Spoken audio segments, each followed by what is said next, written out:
Number 25, for the system of equations, this one and that one, the sum of the real y values that satisfy the equation is, all right, they want us to figure out the values of y. So the first one, x squared plus x squared y squared plus x squared y to the fourth is equal to 525. Now where do we go from here? Well, if you've done a lot of these polynomials, you'll be able to create certain additions and subtractions to manipulate the question or manipulate the equation so that you can factor it. And don't get discouraged that you don't know how to do that. It takes practice. You know, if you've done dozens or even hundreds of them, it becomes quite intuitive for you. So in this, I will show you what I call, I guess, magic step. So far everything is fine. And then we have to put in something. Remember, if you add something, you have to subtract it. You can't just add something because it changes the equation. So here's this magic step. You add x squared y squared, and then you subtract x squared y squared. All right? Everything else is the same. If you do that, that will allow you to factor things out. It becomes x squared plus x squared y squared plus x squared y squared, right? This guy, I just put it here, plus x to the squared, y to the fourth, minus x squared, y squared, like that. All right? Now this part here, we can combine x squared plus 2x squared y squared plus x squared y to the fourth minus x squared y squared is equal to 525. And at this point, this is factorable. This becomes x plus xy squared, all squared, like that. And you can multiply it all out if you're not convinced. And this remains x squared, y squared is 525.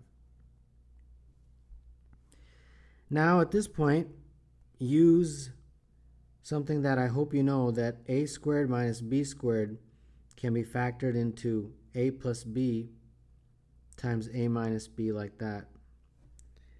So use that principle to factor this right here. So you'll get x plus xy squared plus xy times x plus xy squared minus xy is equal to 525. Now at this point, one of the equations that they had given to you earlier on will be very beneficial right here. X plus xy squared plus xy. It's right here. X plus xy squared plus xy. The order is a little bit reversed, but that's okay. It's equal to 35. So you substitute that in here.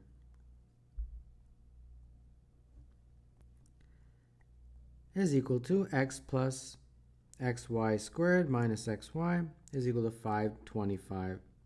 And therefore you can now isolate for this guy. Xy squared minus xy is 525 divided by 35, which is 15.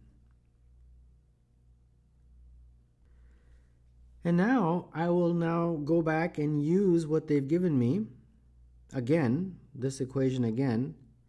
X plus xy plus xy squared is 35. So x plus xy plus xy squared is equal to 35. So that's given in the equation. And these are the two equations that we're going to use, the one up there and this one, to solve for y. So I'll call this equation 1 and I call this equation 2. So what I'm going to do, I'm going to go 1 minus 2, like that. So on this side it just becomes 35 minus 15. On this side it becomes x plus xy plus xy squared minus xy squared plus xy. So this is 20. And let's see, the x's cancel, the xy squared cancels, and the xy joined to becomes 2xy. And therefore xy is equal to 10. And now we can isolate for x. X is equal to 10 over y. All right.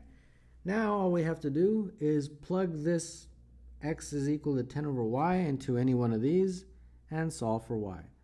So I'll just put it into 1 there. So x is equal to 10 over y. Substitute that into 1. So we get 10 over y plus 10 over y times y plus 10 over y times y squared is equal to 35. Multiply through. Do I need to multiply through? Well, let me simplify it first. 10 over y plus 10 plus 10y. There, that simplifies it a little bit. Now I can multiply through by y. So I got 10 plus 10y plus 10y squared is 35y. So this becomes 10y squared minus 25y plus 10 is equal to 0. All right. Can I simplify this? I divide by 5 probably. 2y squared minus 5y plus 2. And I don't think this factors. I wish I did factor. That's okay. You come this far, you can go a little bit further. You can use a quadratic. Minus b plus or minus square root of b squared minus 4 ac all over 2a. So we've got 5 plus or minus 25 minus 16, which is 9. Okay, that gives us a good root all over 4. So this looks like 5 plus or minus 3 over 4. And therefore that's 5 plus 3 over 4, which is 2. And 5 minus 3 over 4, which is 2 over 4. So those are your two values for y. And what did they want in the question? Question's so long, sometimes I forget what they want. The sum of the values of y. All right.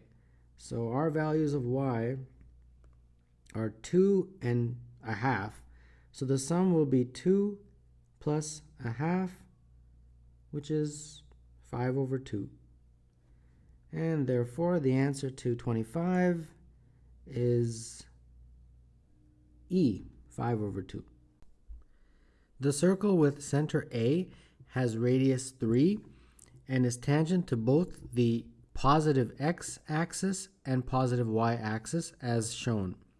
Also, the circle with center B has radius 1 and is tangent to both the positive x-axis and the circle with center A. The line L is tangent to both circles. The y-intercept of line L is. So let's label this diagram first. First thing I'm going to do is drop a perpendicular from A down to the bottom like that, and the same with B. And then I'll draw lines to the sides, and these all of course represent the radius, like that, and like that. And one continuous line to the very end right there. And I think that should be enough. And if we need any more lines later, we can always add them. Now let's label the distances, what we know. We know that the radius of the large circle is 3. And therefore this is 3, and that's 3. And this is 3, and so on. They're all radii. The radius of the small circle is 1, So this is 1, and this is 1, and this is 1 right here, and this is 1 right there. Now this distance here we don't know, so I'll call it A. And this distance here, similarly, I don't know, so I'll call that B. And there's one more distance I don't know, and that's this guy right here, this little guy right there. So I'll call that X. I'll label X right there. Okay? So let's work with this. Let's see what we can find. Now the first thing I notice is that we have a similar triangle relationship. We have this triangle, and that triangle is similar to this one, this little one right here. All right? So because those triangles are similar, the ratio of the sides are the same. So in the first one, we've got 3, which is the height, and the hypotenuse, which is 3 plus 1 plus 1 plus x, right? From here to here is 3, then we got 1 plus 1, and then finally that little x there. And then that is equal to the ratio of the height and hypotenuse of the little guy. So 1 over 1 plus x. So 1 over 1 plus x, like that. So let's solve for x now. Cross multiply. We get 3 plus 3x is equal to, this looks like 3 plus 1 plus 1 plus x. So 3 plus 3x is equal to 5 plus x. And if you bring the x over, it becomes 2x, and bring the 3 over, it becomes 2, and therefore x is equal to 1. So there you go. We've got our first value. Now we will proceed. We'll try to find A and B. So let's try to find B first. B is very similar in terms of the similar triangle situation. Again, we're going to use the same triangles, this one and that little guy right there, that one. So we can use very similar relationship. We'll use the relationship of the side and the base. So for the big one, it's 3 over A plus B, like that. 3 over A plus B. And for the small one, it's 1 over B. 1 over B, like that. Okay? So cross multiply, you get 3B is equal to A plus B, and therefore 2B is equal to A. Now B we can easily figure out from this triangle right here using Pythagoras. Right there, that's a right triangle. Because remember, when a circle is tangent, it means that will become a right angle like that. Same thing's true there. So B, if you use Pythagoras, you get 1 squared plus B squared is equal to this hypotenuse, which is 1 plus 1, because we figured out the value for x.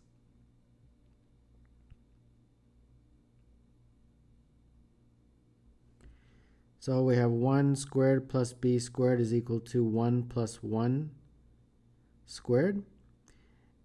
And this is 1 plus B squared is equal to 4, 2 squared. And therefore B squared is equal to 4 minus 1. B squared is equal to 3. So B is equal to root 3. So I can label that in there, root 3.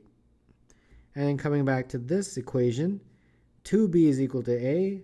B we just figured out was root 3. So therefore A is equal to 2 root 3. All right? So far so good. Now what I want to do is blow this up as big as I can and explain something to you. So far what did we have? We have B is equal to root 3, which is right here, right? And this is 1 from here to here. And this, if you can bring that x in there, is 1 plus 1, which is 2. So we have root 3 as the base, 1 as the height, 2 as the hypotenuse. So if you remember, if you have any triangle that has those relationships, I'll draw a triangle here. So if you have a triangle that has those sides, 1, root 3, and 2, this is a 60, 30, 90 triangle, where this is 30 degrees and this is 60 degrees. This is always true. The ratio of the sides is always going to be 1, 2, and root 3. Not necessarily the side lengths, but the ratio for sure. In this our example, we happen to have the side lengths also equal to 1, 2, and root 3. But the ratio is always going to be 1, 2, and root 3 for any triangle that has angles 30, 60, 90. So, therefore, this angle in here is 30 degrees. Right there. And therefore, this angle also is going to be 30 degrees. Why? Because these two triangles, this one here and that one there, are identical. They have the same side lengths, they have the same angles. So that is also 30 degrees. Running out of space here. I'll just squeeze it in there, 30 like that. So that means this whole angle, right here, this whole angle is 60 degrees. Okay? So that basically means that you have another 30, 60, 90 triangle. That angle is 60. This angle, of course, is a 90. And by subtraction, you will get that that is 30. Okay? So, what do we want to figure out in our question? We want to figure out the y-intercept of line L. So right here, this is the point. It's a y-intercept, so it will be of the form 0y. And y basically represents the distance all the way down to the origin like that. So that is y. Now how do we figure out y? Well, we have a 30, 60, 90 triangle, correct? And we can use the ratio of the sides. So I'll draw it here without messing up the diagram again. So we have this triangle, and it has the angles 90, 60, and 30. And y is right here. And this part, the base, we have figured out. It's 3 plus a plus b, correct? 3 plus a, which is 2 root 3, plus b, which is root 3. And this is all 3 plus 3 root 3. So now we can use the ratio of the sides, which in a 30, 60, 90 triangle are 1, root 3, and 2. All right? So let's calculate that. So that means that y over the base, which is 3 plus 3 root 3, is equal to the ratios, which is root 3 over 1. So let's solve for this. So this becomes y is equal to root 3 times 3 plus 3 root 3. And this looks like 3 root 3 plus 3 times root 3, which becomes 3 times 3, which is 9. So there you have it. 3 root 3 plus 9. And that would be choice E.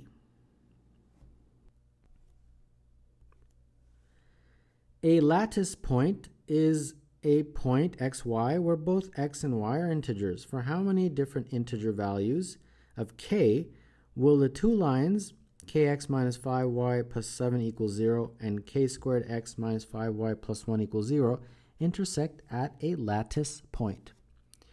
So we have kx minus 5y plus 7 is 0, and we have k squared x minus 5y plus 1 is 0. So let's solve for y in each case. So this becomes kx plus 7 is equal to 5y, and therefore y is equal to k x over 5 plus 7 over 5. That's our first equation. Next one, we'll have k squared x plus 1 is equal to 5y. And very similarly, y is equal to k squared x over 5 plus 1 over 5. We got two ways of representing y, so you let them equal to each other.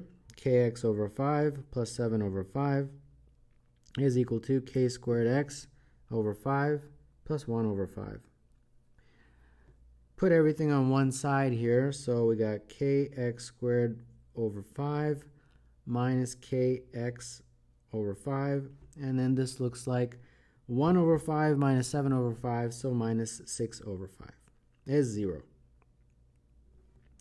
Factor out an x, and you're going to get k squared minus k over 5, like that, x, minus 6 over 5, and that's 0. Move this up. Put the 6 over 5 on one side, k squared minus k over 5x. And then we'll isolate for x. So cross multiply and you'll get 6. Actually, we can cancel out the 5's. So this just becomes 6 over k squared minus k, like that. And that's it. We can factor the bottom and we'll get k times k minus 1. And there you have it. Now, one very important point is that x and y are both integers. So I'm going to write that in there, integer, x and y. So now we have to figure out how many times we can start plugging in values of k to make x an integer, and then y is going to be an integer. So once we get x, we're going to have to plug it in back into here, the values of x and k, to figure out y. And if both x and y are integers, then that value of k is what we are looking for. So let's do that. Let's make a table, and off we go. So our table is k, x, and y. All right. Now, one important thing, of course, is where do we start, right? I mean, there's infinite values for k. 500, 200, 6, minus 3. Where do we start? What is the boundaries of k? That will definitely help us. Well, x is an integer, correct? So if x is an integer, the denominator must be 6 or less. If the denominator is greater than 6, that will be a fraction, correct?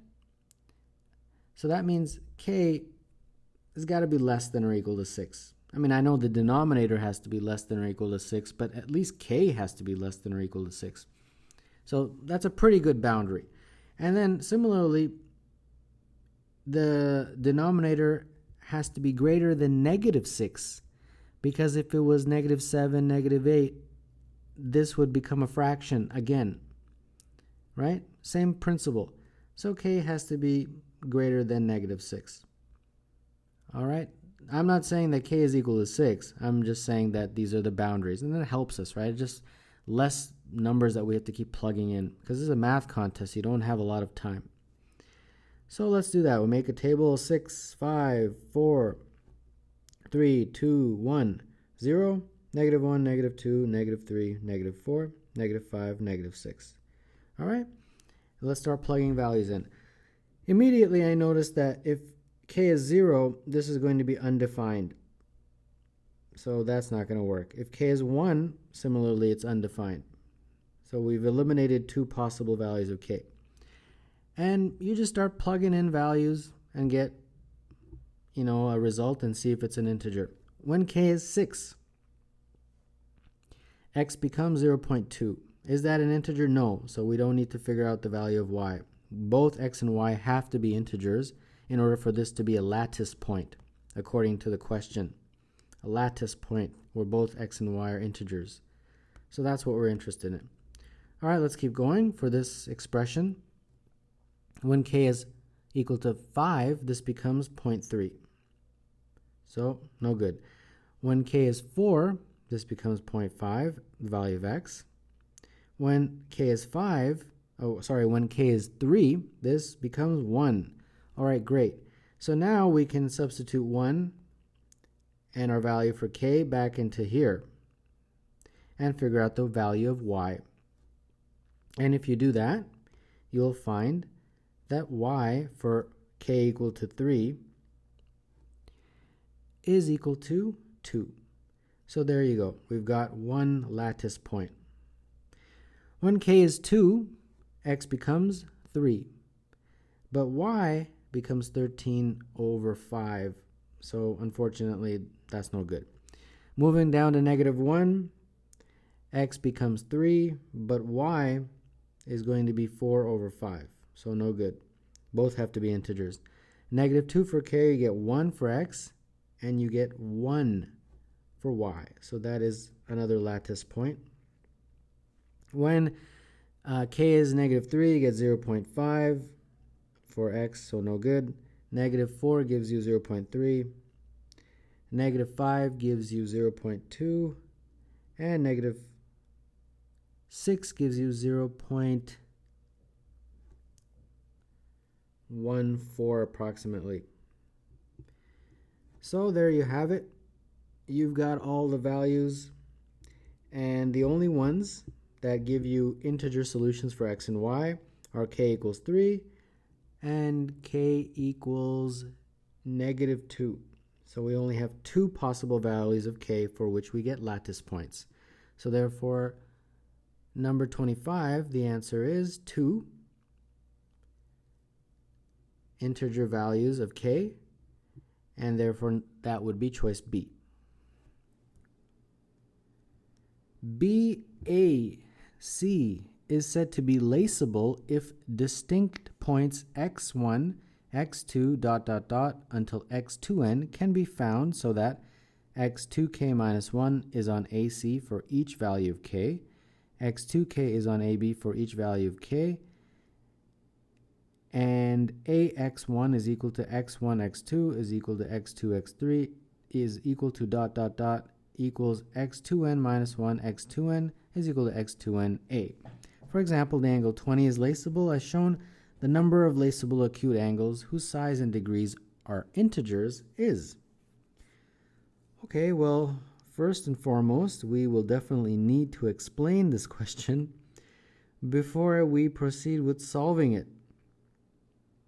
Okay.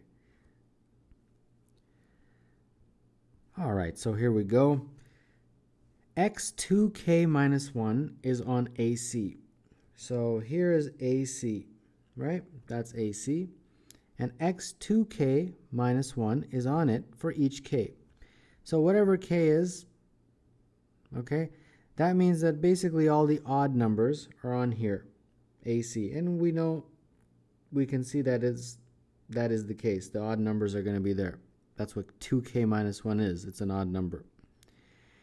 Then they tell us that x2k is on AB for each value of k. So this is AB, and x2k, which are of course even numbers, are on that line. So we've got even numbers there.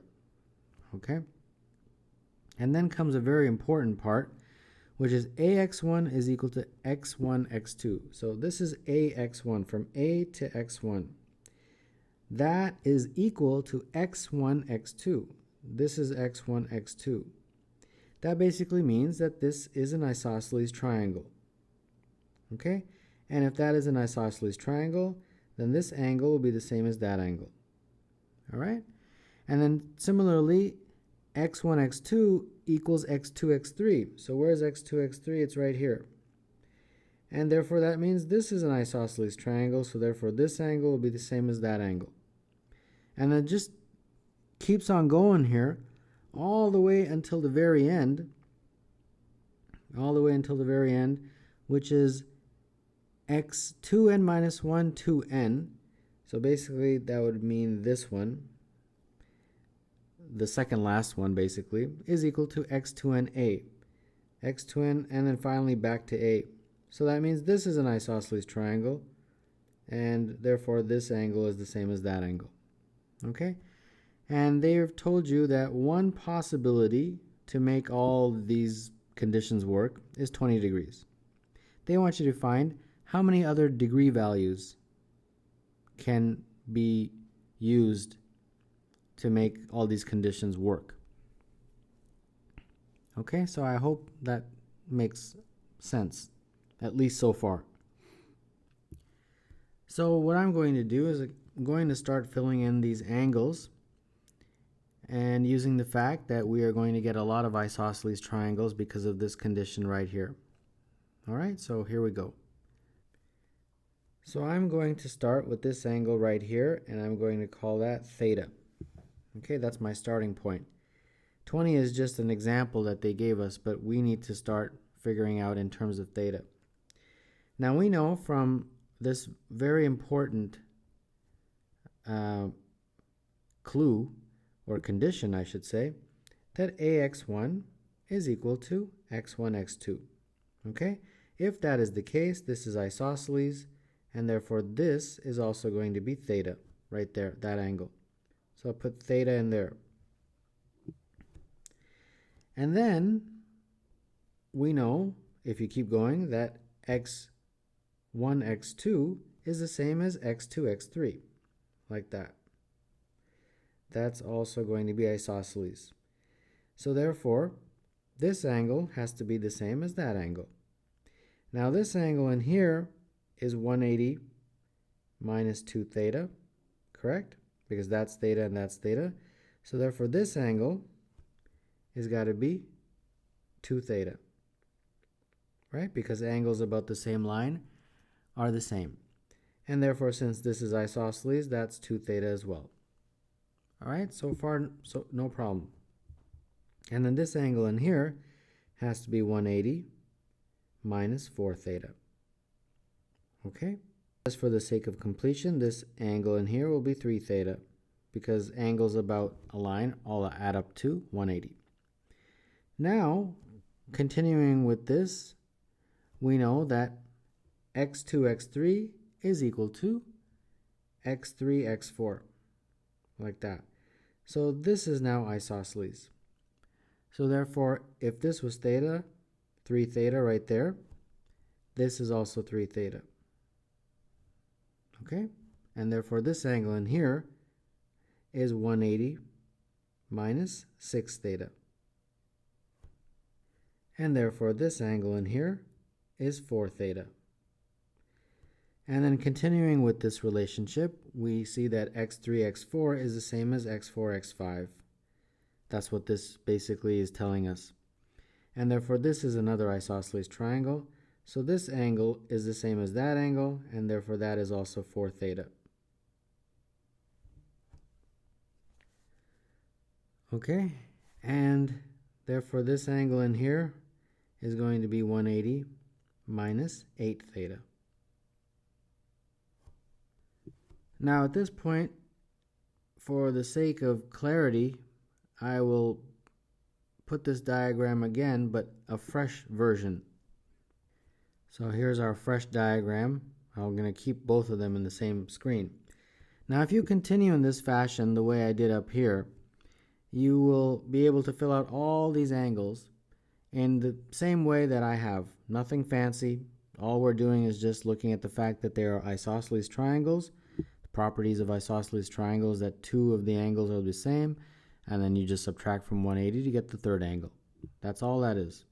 Now on this, I want to concentrate on a triangle that is AX1, X2, and a triangle that is AX8, X7. So these triangles right here, this one and this one, AX8, X7, like that. Okay? And what I'm going to do is I'm going to draw a line from X2 to X7, like that. Now, I want you to look at this scenario and pay attention to the fact that this was theta, right? Just like how I filled up there. This is the same as that, so I'll draw those little lines there. And then at the very end, a to x8 is the same as x8 to x7. So those are also isosceles. And therefore this angle is also theta. Correct? And we know that this angle is also theta right here. Entirely based on the fact that these are isosceles triangles. Now that basically means that these two triangles are congruent. And those triangles are AX1, X2 and AX8, X7. They have pretty much the same angles and therefore they are congruent. So that basically means that AX2, the distance from A to X2, is the same as the distance from A to X7. All right? So that means this distance from A to X2 is the same as the distance from A to X7, like that. And therefore, this triangle, AX2, X7, is also isosceles. And now what I want to do now is get a relationship between theta and these angles. Because AX2, X7 is isosceles, these two angles must be the same, the ones that I drew in red. So I'll call those y. And therefore, theta plus y must equal 180. And therefore, 2y is equal to 180 minus theta. And therefore, y is equal to 180 minus theta over 2.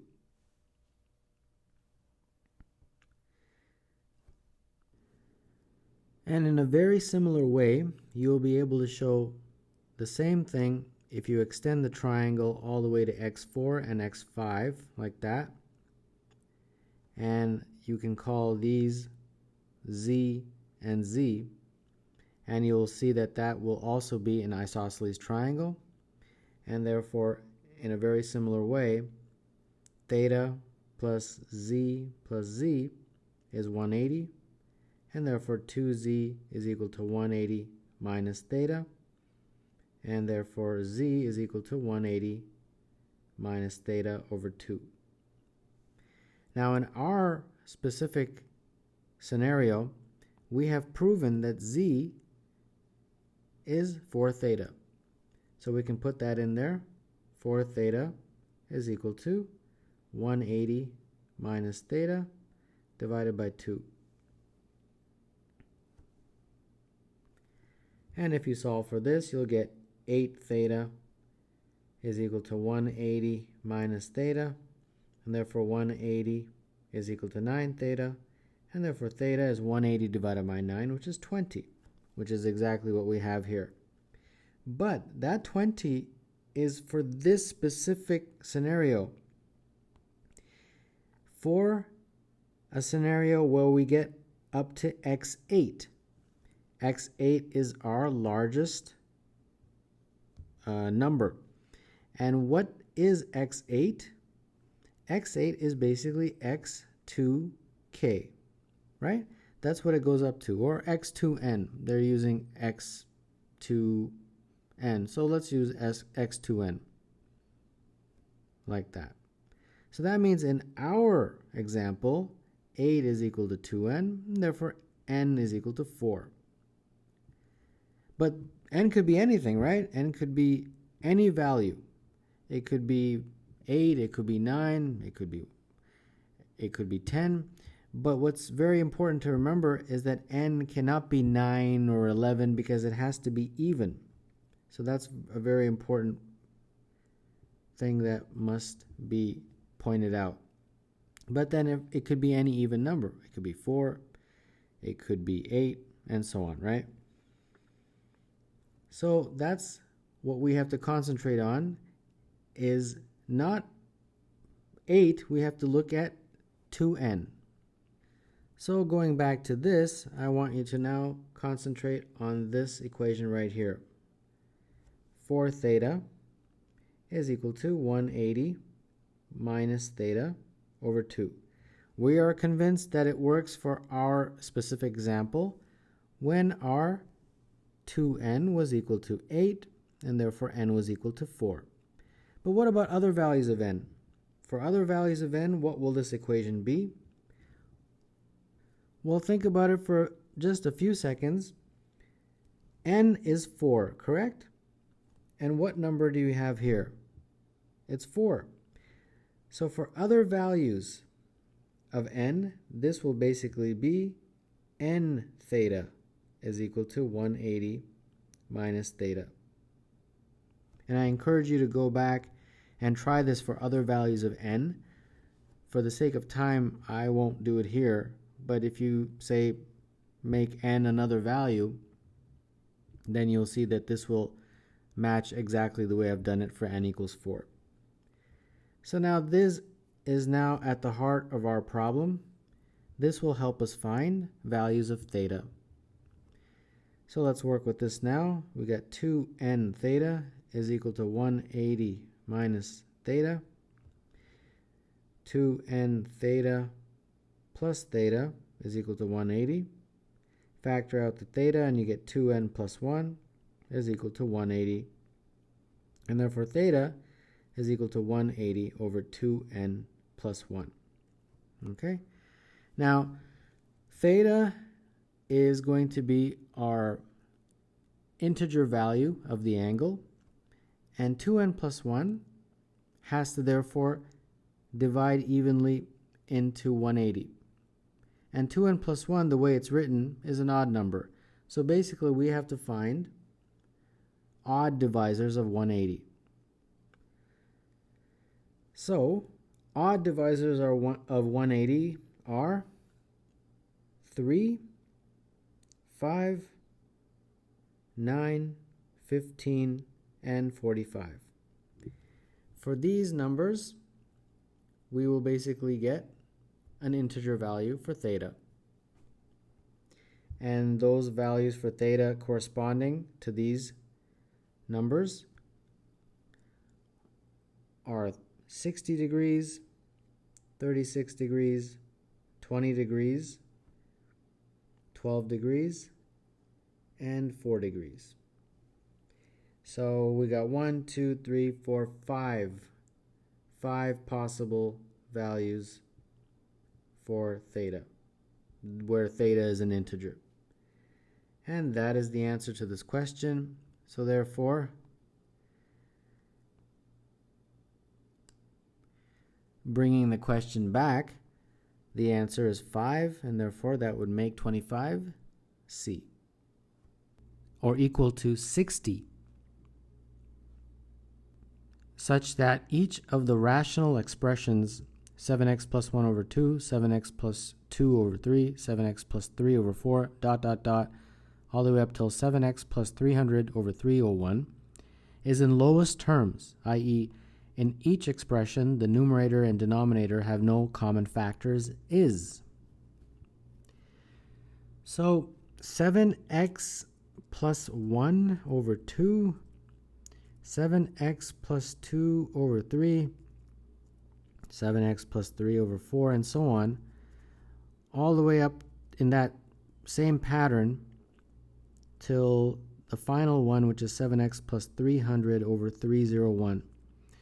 They say to you that get all the positive integers from obviously 1 until 60 inclusive. And how many of those, there's obviously 60 of them, if you plug them into these fractions, will give every single term in lowest terms. Does that make sense? All right. Okay, so where do we begin here? Do we just start plugging in 1, then 2, then 3, and do it? Well, obviously, that's going to take about an entire weekend, and you've got about 6 minutes to do this on a math contest, maximum 6 minutes. All right, so the first thing is I have to get a comparison. I've got to make everything equal to compare it. Otherwise, it's going to take way too much time. And I can do that by concentrating on the numerators. The denominators, obviously, I can't make equal because they're different numbers. So the first one, for example, if I write it like this, 2 plus 7x minus 1 over 2, that has the same numerical value, right? I just wrote it in a different way. I haven't changed anything. I'm not allowed to change the value of it, but I can switch it around like that. If you do this, it becomes 2 over 2 plus 7x minus 1 over 2, which is just 1 plus 7x minus 1 over 2. Okay? In a very similar way for the next term, I can write it as 3 plus 7x minus 1. I haven't changed the value at all. And this then becomes 3 over 3 plus 7x minus 1 over 3, which is 1 plus 7x minus 1 over 3. In a very similar way, for the next one, 4 plus 7x minus 1 over 4, and this becomes 4 over 4 plus 7x minus 1 over 4, which is 1 plus 7x minus 1 over 4. So you get the idea. Dot, dot, dot, and let's do it for the last one. And for the last one, I believe it will be 301 plus 7x minus 1 over 301. And that gives me 301 over 301 plus 7x minus 1 over 301. And this is 1 plus 7x minus 1 over 301. All right? So you notice how I got all the numerators the same by doing a little bit of manipulation. Now, that means that if each of these numerators combined with those denominators are in lowest terms, then the original guys will be in lowest terms, because you're just going to add 1 to it. So this question is basically like asking, how do I get each of these guys in lowest terms? All of these guys. 7x minus 1 over 2, over 3, over 4, over 5, and so on. Okay? So that's what we're going to concentrate on. We're going to try to get each of these terms in lowest terms. And remember, our x is anywhere between 1 and 60, and they have to be integers. Now, when x is 1, if you substitute that into any of these, let's just say 7x minus 1, when x is, say, 1. So x equals 1. The value of 7x minus 1 will be 6, right? So eventually one of these guys will be a 6 over 6.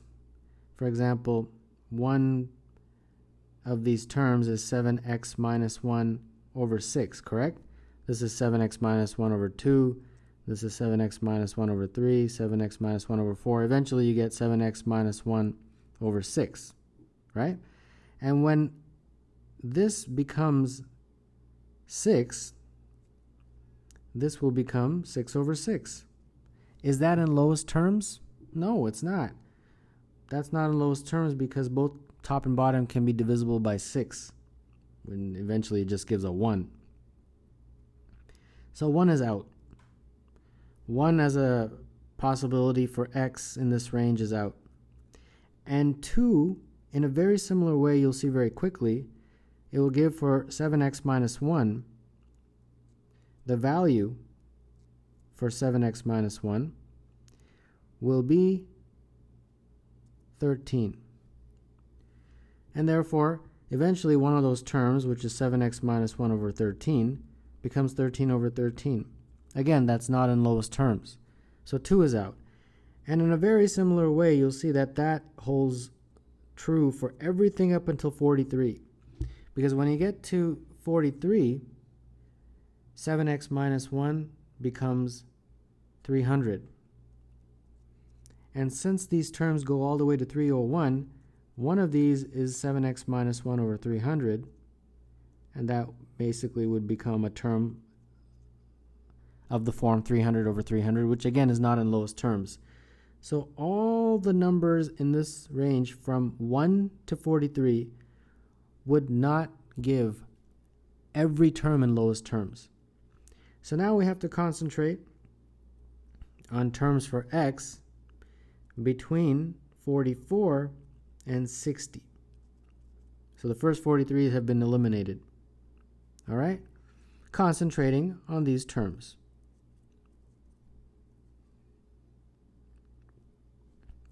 Now let's try, all right? We don't know. It's like a big trial and error, right? But there is some of a system here. Now let's try what happens when you put in a number like odd and even, because I don't want to write them all out and go through every single one. That's going to take forever. But if I can separate them into odd and even, at least that separates them 50-50. If you have an even number, first of all, like 44, what do I get for 7x minus 1 over 3 over, well, we don't know the denominator yet, right? 7x minus 1 when x is 44 is 307. Okay? Any problems there? No, because we never get to a denominator to 307. So I don't see any problems there, and 307 is a prime number. So 307 is always going to be in lowest terms because there's no factor other than 1 and itself. And we don't have a 1 here. It starts with 2. You see what I mean? So 307 is fine. So 44, it seems okay. But what about 45? When I get to 45, 45 times 7 minus 1 is 314. And 314 is an even number. And therefore, it's going to be able to be divisible by 2. So like 314 over 2 is not in lowest terms. So then similarly, any time that x is an odd number, we are going to run into that problem, that we're going to end up with an even number for 7x minus 1, and an even number will always be able to be divisible by 2. So, anytime x is odd, 7x minus 1 will be even and therefore divisible by 2. So we are therefore left with only the numbers that are between 44 and 60 that are even. So that it's 44, 46, 48. Not too many of them. That's good news. 52, 54, 56, 58, and 60. And we can go through these without too much pain. And we want to figure out 7x minus 1 for each of these. And let's see what we get. When it's 44, I actually did that. It's 307. And that's a prime number.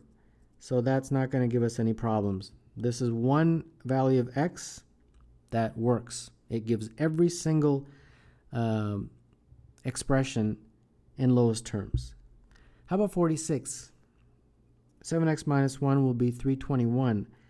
But that's a problem because that's divisible by 3. So 321 divided by 3, this guy right here, that's not going to be in lowest terms, unfortunately. All right, we eliminated that guy. How about 48? That's 335 for 7x minus 1. That's divisible by 5. So remember, when that expression comes, it's not in lowest terms. 349 is what you get for 7x minus 1 when x is 50. And that's a prime number. So there you go. We got another one that meets the criteria. When x is 52, we get 363 for 7x minus 1. That's divisible by 3. So this term will be not in lowest terms. 54, it's 377. That's divisible by 13. So this term will be not in lowest terms. 56 is 391 for 7x minus 1, and that's divisible by 17. So this term will not be in lowest terms. And 58 is 405, which is divisible by 3. It's also divisible by 5, so either one. So that's not going to be in lowest term. And finally, 60 gives you 419, and that is a prime number. So that one will work. That will be in lowest terms for all of our expressions. So there you go. We got 44, 50, and 60 as values of x that will make every single one of these expressions in lowest terms. And if it does, then every single one of the original expressions will also be in lowest terms. So the number of values we got was 3, and therefore number 25, the answer is C. The positive integers a, b, and c satisfy 1 over a squared plus 1 over b squared is equal to 1 over c squared. The sum of all possible values of a less than or equal to 100 is. When I first looked at this question, it reminded me of a famous mathematical problem known as Fermat's last theorem. And it basically stated that if you have a to the power of n, b to the power of n is equal to c to the power of n, if you add a to the power of n plus b to the power of n, and it equals c to the power of n, they want you to find a, b, and c if n is greater than 2. And it might seem straightforward or easy, but it's not, because this was first proposed by Pierre de Fermat in 1637, and it wasn't solved with the proper proof until Andrew Wiles did it in 1995. So it basically took the mathematical community 358 years to solve this. Now, we obviously don't have 358 years to solve this question, but the good news is that it's certainly not as difficult as Fermat's last theorem. So how do we approach this question here? This, if you just look at it, looks a lot like Pythagoras, right? But the Pythagorean Theorem, it reminds me a lot about that. So let's just start with the Pythagorean Theorem. A squared plus b squared is equal to c squared. And what's the smallest values we can get for a, b, and c in terms of integers? Well, it's our 3, 4, 5 triangle. 3 squared plus 4 squared is equal to 5 squared. But we don't have it in this format. We have it in reciprocal format. So how do we get from here to here? Well, what we have to do is we have to divide by the least common multiple. Least common multiple of what? Least common multiple of 3 squared, 4 squared, and 5 squared. And that least common multiple is 60 squared. So let's do that. Let's divide through. So we got 3 squared divided by 60 squared plus 4 squared divided by 60 squared is equal to 5 squared divided by 60 squared, like that. That's perfectly allowable since you've done it through all 3 components of the equation. And if you do that, you get 1 over 20 squared plus 1 over 15 squared is equal to 1 over 12 squared. So there you go. You've got an ABC triple, and that is, in our case, 20, 15, and 12.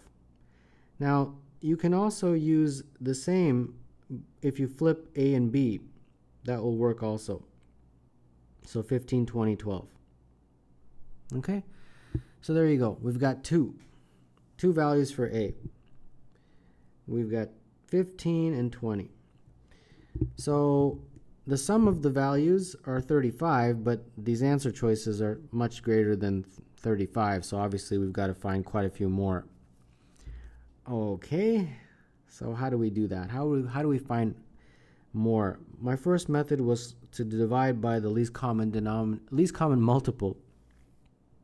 Now, how do I figure out more? The second way, or method I should say, of figuring out more of these triples is by multiplying by reciprocals of perfect squares.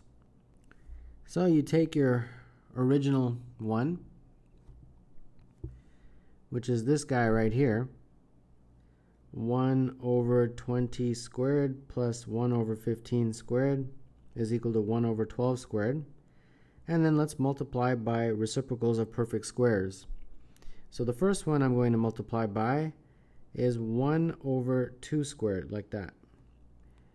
And if I do, I will get 1 over 40 squared plus 1 over 30 squared is equal to 1 over 24 squared.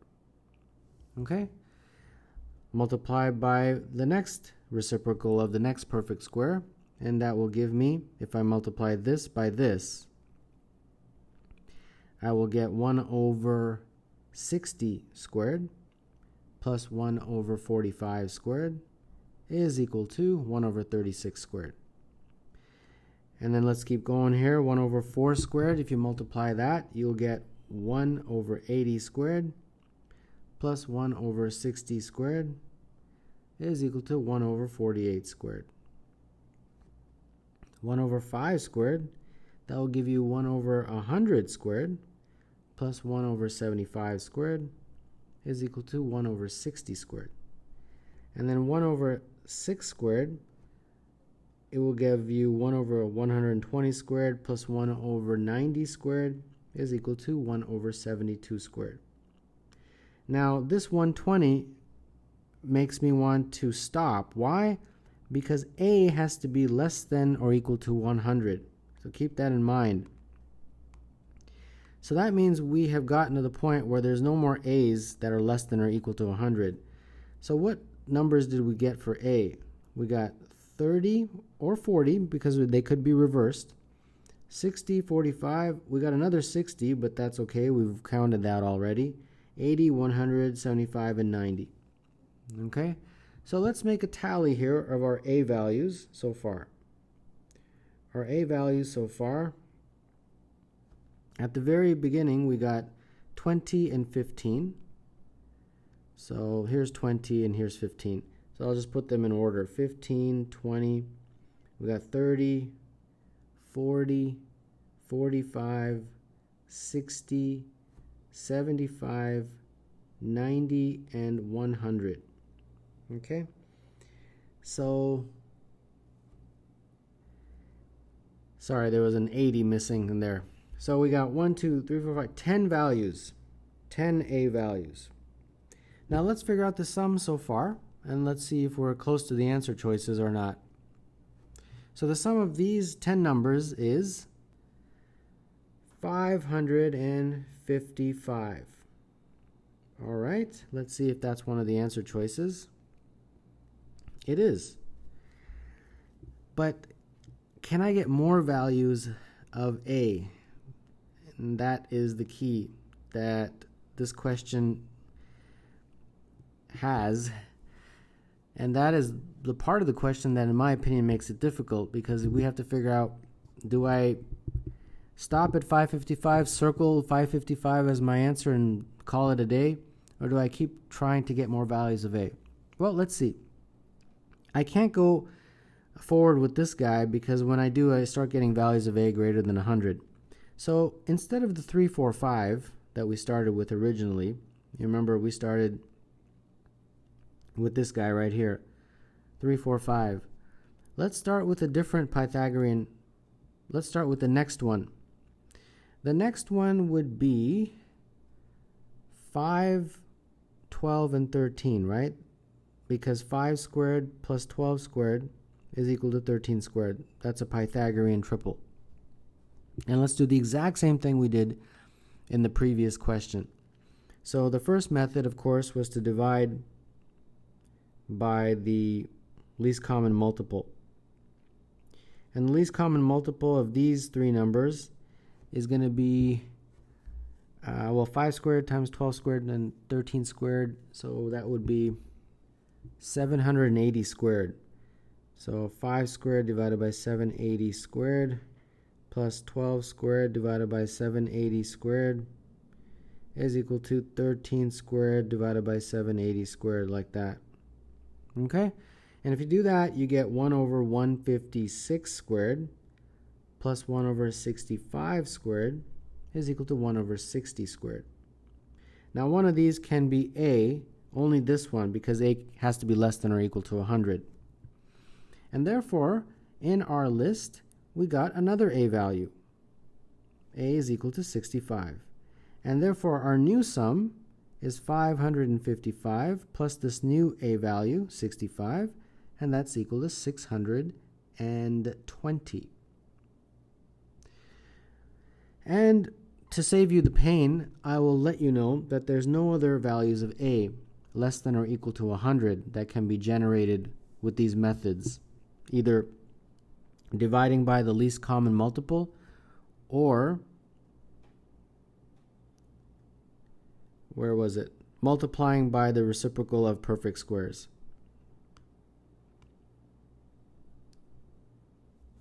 So, in summary, there are no other values of a less than or equal to 100 that can be generated by these methods or with any other Pythagorean triple.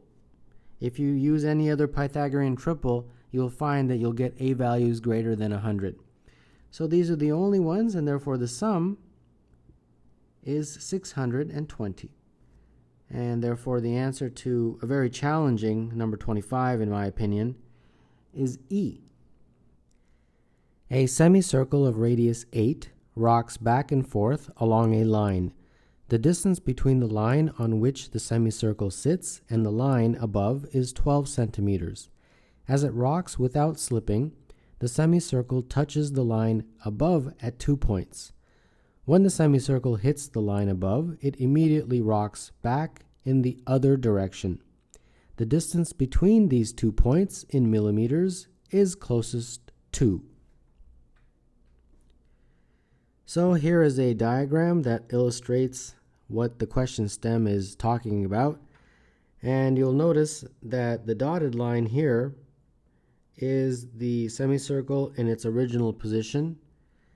And then what this diagram shows is that the semicircle then is tilted so that it is now in this position.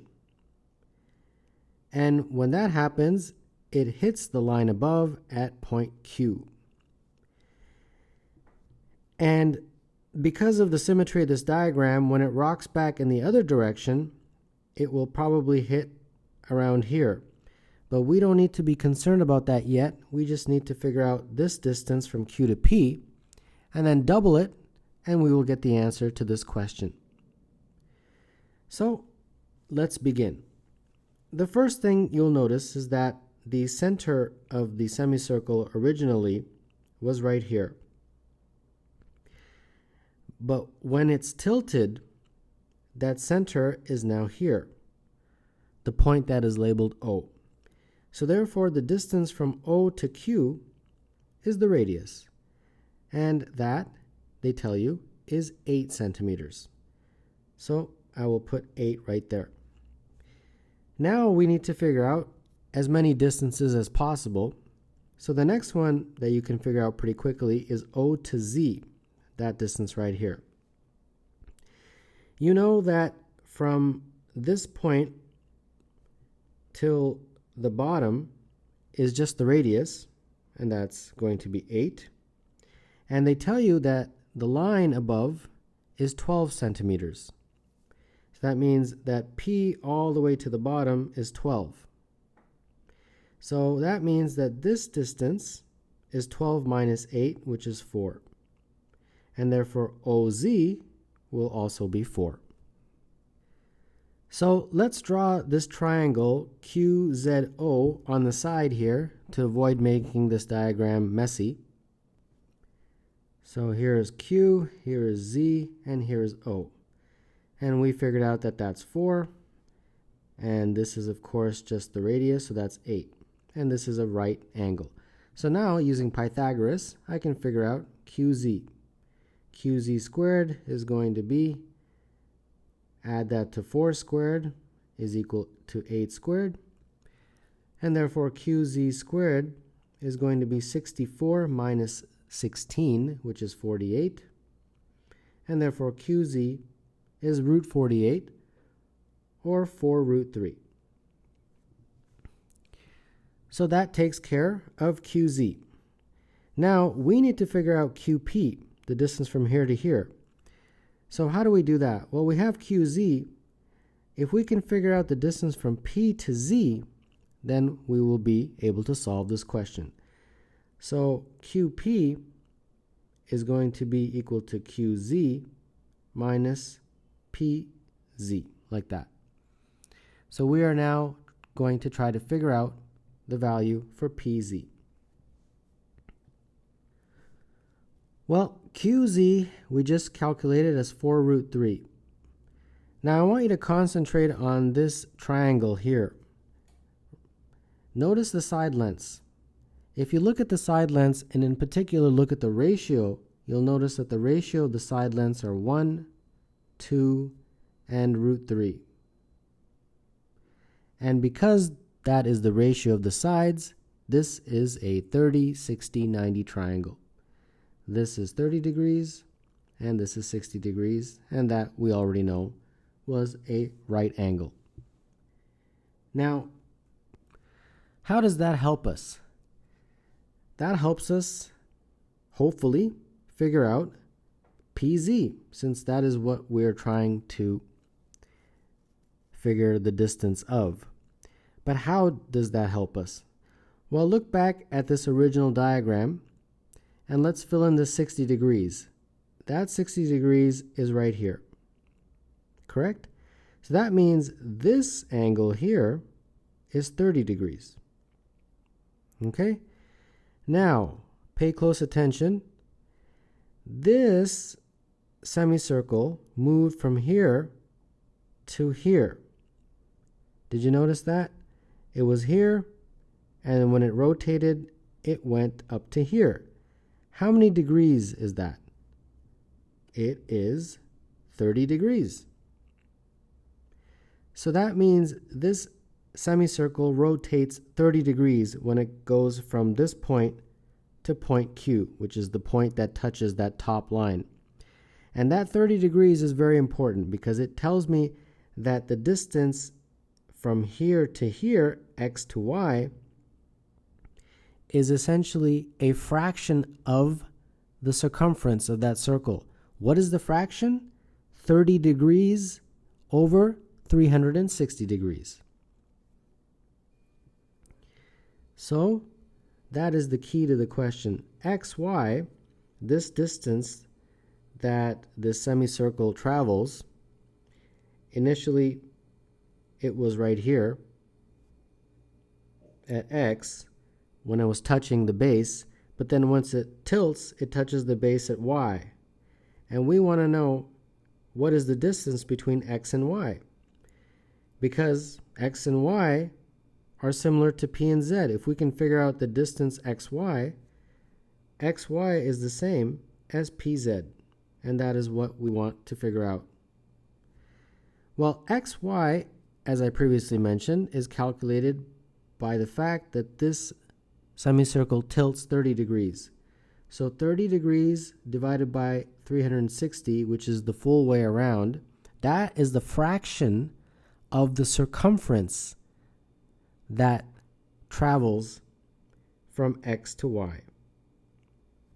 All right, so the distance from x to y is 30 over 360 times the circumference of that circle. Now, 3 over 360 is 1/12. The circumference of the circle is pi times 2 times the radius. So this just becomes pi over 6 times the radius, and the radius of this circle is 8. So this looks like 4 pi over 3. All right? So that is xy, but remember xy is the same as pz. So therefore Pz is equal to 4 pi over 3. So going back to this formula right here, Qp is equal to Qz, which is 4 root 3, minus Pz, which is 4 pi over 3. And if you take out your calculator and you get an exact value in decimals, you will get 2.741 approximately.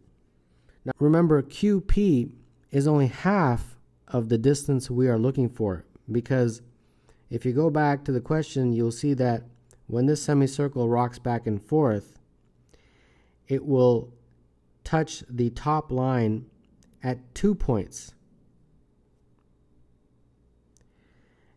And therefore, the other point is going to be somewhere, let's say, here. And because of the symmetry of this diagram, the distance from P to that point is the same as the distance from P to Q. So since we got Qp, we can just multiply Qp by 2 to get the total distance. And therefore, Qp multiplied by 2 is approximately 5.483 centimeters. And if you multiply by 10 to get millimeters, you get about 54.83 millimeters. And if you round that to the closest integer, it will be 55. And therefore, number 25, the answer is A.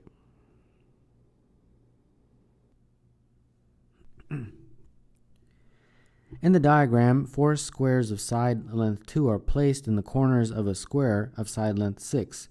Each of the points W, X, Y, and Z is a vertex of one of the small squares. Square ABCD can be constructed with sides passing through W, X, Y, and Z.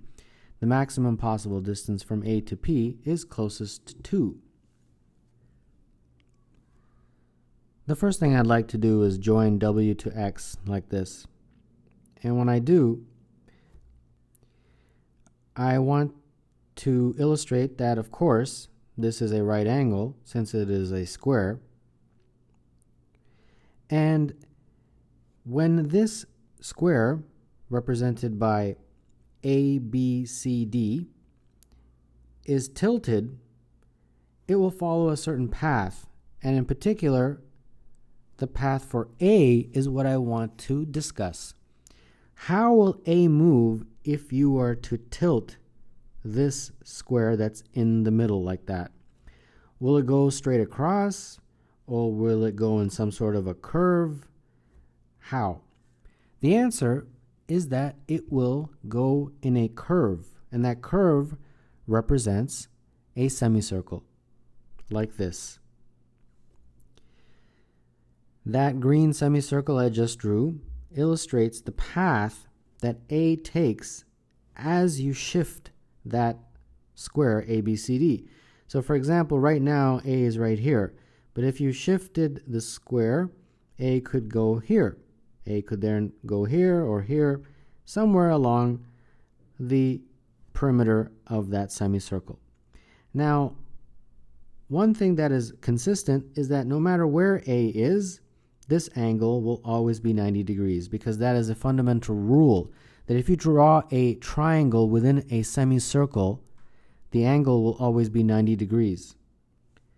So for example, if I shifted this square and A came right here, then of course the triangle that W, A, and X form will be like this. And that will be 90 degrees. And that's consistent. Why? Because this angle represents the corner of a square, and that corner is always going to have a value of 90 degrees, since the corner of a square is always 90 degrees. So that is a very important part of this question, understanding that. Now they want us to figure out the distance from A to P. In particular, what is the maximum possible distance? So the first thing I want to do is join a line from P to the midpoint of WX. So the midpoint of WX is approximately here. So I'll draw a line from P to that midpoint, like that. Now, Wx, the distance from W to x, is 2, right? It's the same as that distance. So that means from the midpoint to x, it will be 1, the distance. Now the distance from x to the edge of that large square is 2, same as that up there, so that's 2. And this distance, well, that's given to us, is 4. So P to the center, which I can call C, we can figure out using Pythagoras. So it'll be 4 squared plus 3 squared, and therefore that's going to be equal to 16 plus 9, which is 25, and therefore PC is equal to 5. Now we want the distance from P to A, not just P to C. So what we do is we extend our line that we drew from P to C all the way to A. So there we go. Now notice it doesn't land exactly on that A. It lands on the semicircle, but that just means that A is now here instead of being where it was originally. Now to figure out that distance, it's pretty straightforward at this point because the distance from C to A is just the radius of that semicircle, which is 1. So A to C is 1, and therefore AP is equal to PC plus AC, which is 5 plus 1, which is 6. All right, but we have to figure out the maximum possible value of AP. We just figured out one possible value, which is a line drawn directly from P all the way through C to A. Now to figure out the maximum, we have to look at the extreme case scenarios and see what happens. The first extreme case scenario is if A was all the way here, all the way at the end, right there. If that was the case, that means the line from P to A would be from here to there. This is, of course, an extreme case scenario where A is basically where W is. All right, let's see what we get.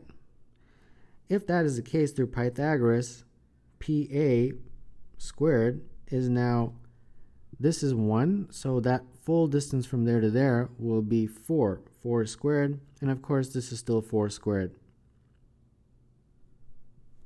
So this looks like 16 plus 16, and therefore PA is the root of 32, and PA is approximately 5.6. All right, so that extreme case scenario actually gives a smaller value than I got previously.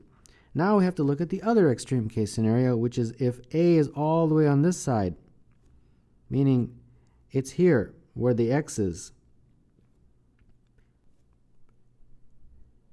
If the A is there, let's see what we get for P. First, let's just draw a line from P to A to illustrate what we're trying to figure out, like that. Now let's figure out the distance in terms of a numerical value for PA. Again, we're using Pythagoras. The distance from there to there is 2. And then this distance, of course, is still 4. So this is 4 plus 16, which is 20. So therefore, PA is root 20. And that is equal to approximately 4.5. So there we go. This is also less than what I had originally calculated. So that means that the value of PA is maximum when A is right here, and that represents a straight line direct from A that passes through C and then goes all the way down to P. So 6 is the maximum value for AP, and therefore number 25, the answer is E. The average value of A minus B squared plus B minus C squared plus C minus D squared plus D minus E squared plus E minus F squared plus F minus G squared over all possible arrangements A, B, C, D, E, F, G of the 7 numbers 1, 2, 3, 11, 12, 13, 14 is. All right.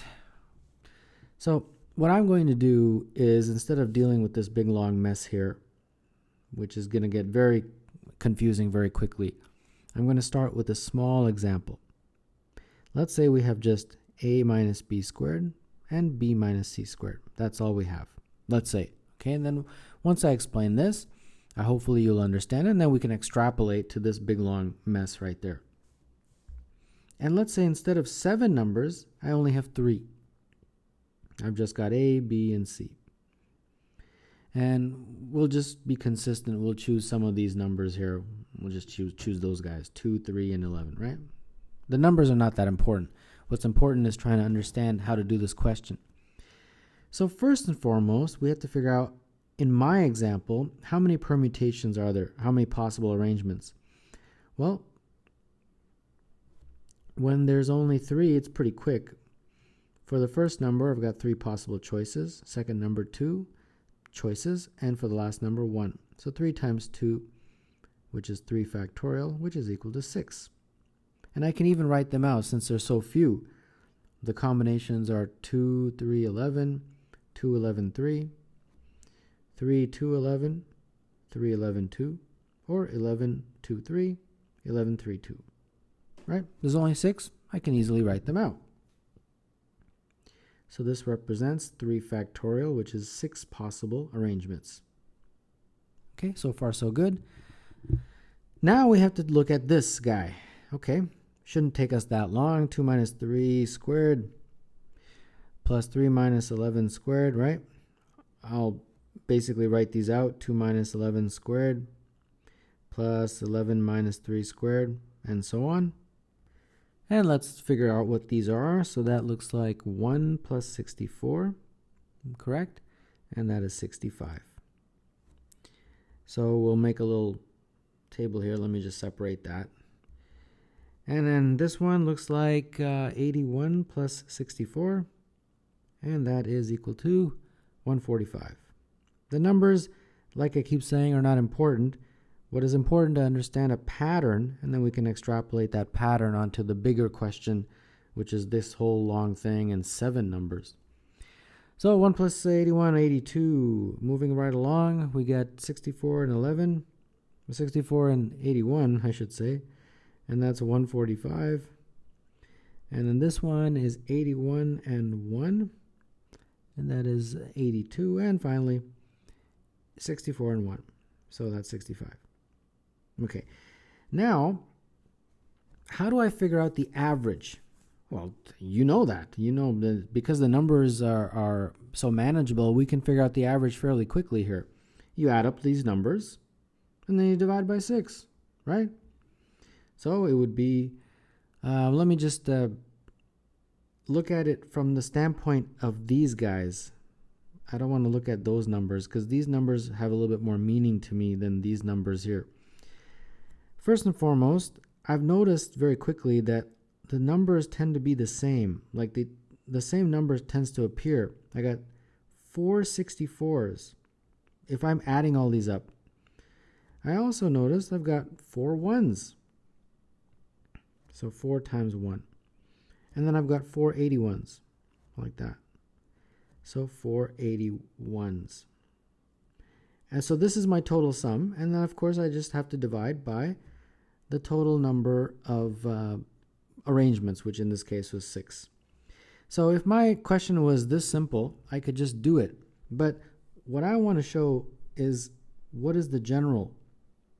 In the denominator, it will be the total number of cases. So it will be n factorial, where n is the number of numbers. In my case, it was 3. In the numerator, it will be basically, we can factor out a 4, right? So our general formula is going to be the sum of all possible values of a minus b, right? Divided by n factorial. And then we've got this 4 in there, but when we extrapolate, that 4 will make a little bit more sense. It will not be a 4 always, but what you put here will make a little bit more sense. But this is definitely very straightforward, and this, I hope, makes sense. the sum of all possible values of a minus b. In our case, here's a minus b, right? It could have been a 1, an 81, or a 64. Those are the only possible values for a minus b, and that's what we did. 1, 81, and 64. We just factored the 4. So this is our general formula. The only thing we have to do now is figure out what this number is going to be for our question, which involves 7 numbers instead of the 3 that I gave in my example. So to look at 7 numbers, what we are going to do is just concentrate on 2. Because remember, we only have to worry about a minus b. Everything else will fall into place. So I will choose any a and any b from this list here. And just look at those 2. That's it. That's all I need to do. So let's just say I chose 1 and 2, right? That means the other numbers, which are 3, 11, we have to figure out how many arrangements are there. But 1 and 2, I'm sticking them together. So that is sort of being treated like one unit. So I've really got to place 6 different numbers together. And I have to figure out how many possible ways of doing that. Well, 6 times 5 times 4 times 3 times 2 times 1. Okay, and that is 6 factorial. So there's 6 factorial ways of arranging these numbers if I stick 2 of them together and say that those 2 numbers must be side by side. But AB can also be represented as BA, which is 2, 1. And then, of course, the other 5 numbers in any order. And if you do this, again, it'll be exactly the same in terms of the number of possible combinations. 6 times 5 times 4. So there you go. Another 6 factorial. So together, it's 2 times 6 factorial ways of arranging 2 numbers together and those other 5 numbers. All right, so why did I do this? Because I want to be able to fit this in to my formula. The good news is that this number goes up here. Where does it go? Right here. Before I calculated and I got a 4, this time this is the number. That's how many different possible ways that I can arrange 2 numbers AB. So my formula, which is right up here, immediately becomes 2 times 6 factorial times the sum of all possible values of a minus b, squared that is, all over n factorial. Well, n factorial we can figure out. N is 7, so it'll be 7 factorial. So there we go. We are very close to figuring out this question. All we have to do now is figure out what's in this bracket, the sum of all possible values of a minus b. So that's what we will do next. Well, how do we do that? Well, what are the possible values? 1, 2, 3, 11, 12, 13, 14, right? These were our numbers. So we have to figure out all the possible values of a minus b. Okay? A minus b squared. We could have 1 minus 2, right? These 2 guys. 1 minus 3.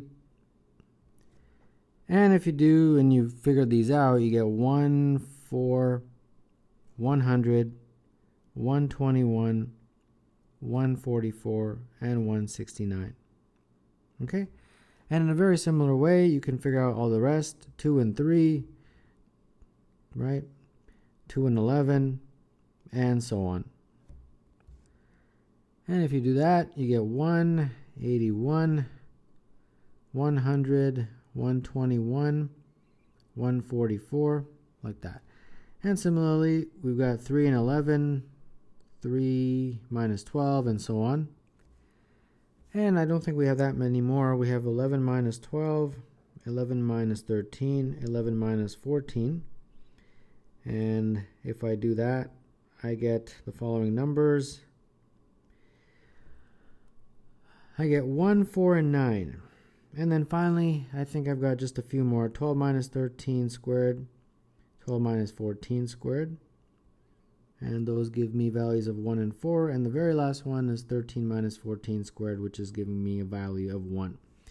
Now I have to add all these up. Very similar to my original example.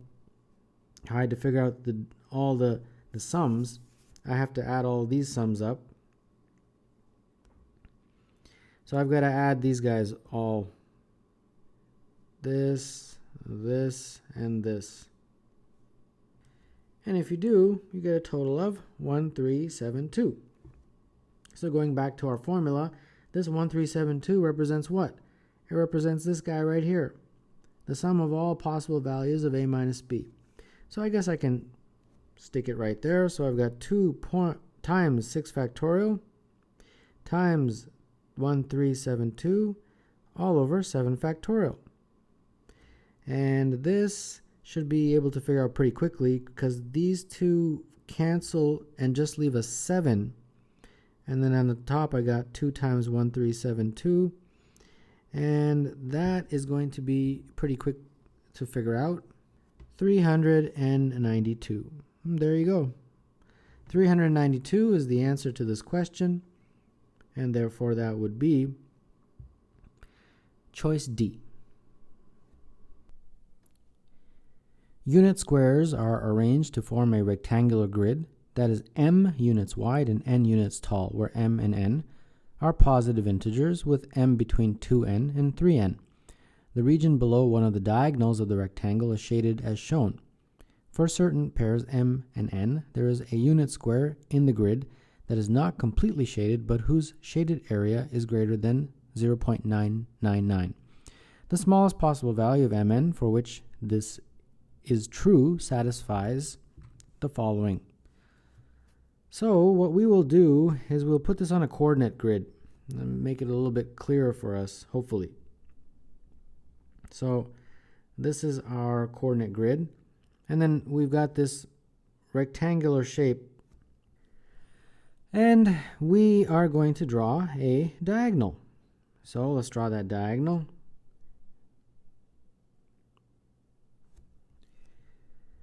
And that diagonal has the equation y is equal to some slope times x. And because it passes through the origin, that's basically the form it will have. Now the slope of that diagonal is pretty easy to figure out because slope is just rise over run. And the rise, since it's n units tall and m units wide, the rise will just be n and the run will be m. So there's the equation of the line that represents the diagonal, n over m x. Now we have to concentrate on this part of the question where there's some unit square that's got a shaded area greater than 0.99. So obviously it's somewhere in here and we have no idea where it is, but what I'll do is I'll draw it over here. I'm obviously drawing it much bigger than it looks. It's going to be very small.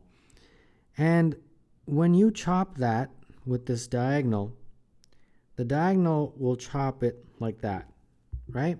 It has to do it like that because that's the only way you're going to get 0.999. It's actually even more dramatic in the sense that the cut, this part, is going to be very, very, very small because the full area of a unit square is 1. So they're only taking off a very small fraction. So the cut is probably like that. But obviously I have to draw it in a way that I can label it. So what we are interested in is this scenario right here. Okay? So when you have this kind of a cut, I'm interested in this point and I'm interested in this point right here. Those 2 points I'm interested in because I have to figure out what those are in order to calculate the area. Because that area is going to be the area of the unit square, which is 1, subtract the area of this tiny little triangle. And that triangle will be 1/2 base times height. So if I can figure out the base and the height, I can put in some sort of variables at least. And they tell me that this area is greater than 0.999, 1 minus 1/2 base times height. If I put everything on one side, I get 1/2 base times height is less than 0.001. So that makes it a little bit better. This is what we're going to deal with. Okay, so now let's go back and figure this out in terms of coordinates. What I'm going to do is, first and foremost, label this corner right here.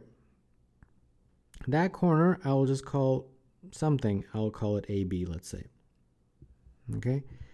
And therefore, because this line has the equation y is equal to n over mx, that means that this point right here has the same y coordinate, correct? So it is of the form b for the y coordinate, and the x coordinate will be m over n b, right? I just took that equation and isolated for x. So far so good, right? In a very similar way, this coordinate right here is going to have the same x coordinate as AB. So it's going to be A, but then the y coordinate I get from that equation. So it'll be n over m A, like that. So that is how we label this diagram, and that allows me to figure out base times height. So this equation now becomes 1/2 base. Well, the base, I can use that part. So it's going to be, let's see here, m over nb minus a. And then the height is from there to there. So I use the y coordinates. So it's going to be b minus n over m a. And that is, of course, less than 0.001. And this is what we have to deal with. So this is our equation. All right, so let's proceed now. Let's do a little bit of manipulation, because eventually we have to figure out what is mn. What is the range? It's going to be between two numbers. All right, so how do we do that? Well, the first thing, of course, let's multiply through by 2, get rid of that fraction. And if we do, this is what we get. B minus nm over a. And that is going to be 0.002. And then let's see here. If I'm going to try to get rid of these fractions here, I don't like these m over n, that kind of stuff. So let's multiply everything by mn. So times everything by mn. And if I do, I will get, let's see here, m squared b minus mna. And then this will just remain the same, since we only have to multiply one bracket. And this becomes 0.002 mn. And then if you multiply this out, it becomes m squared b squared minus mnab minus mn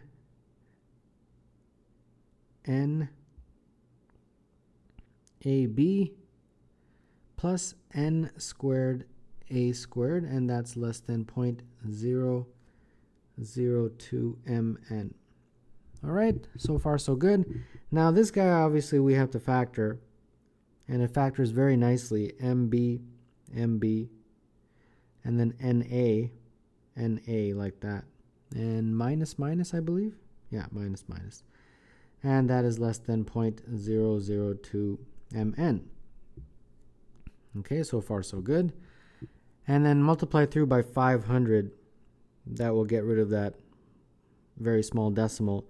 So this becomes 500 times mb minus na all squared is less than mn.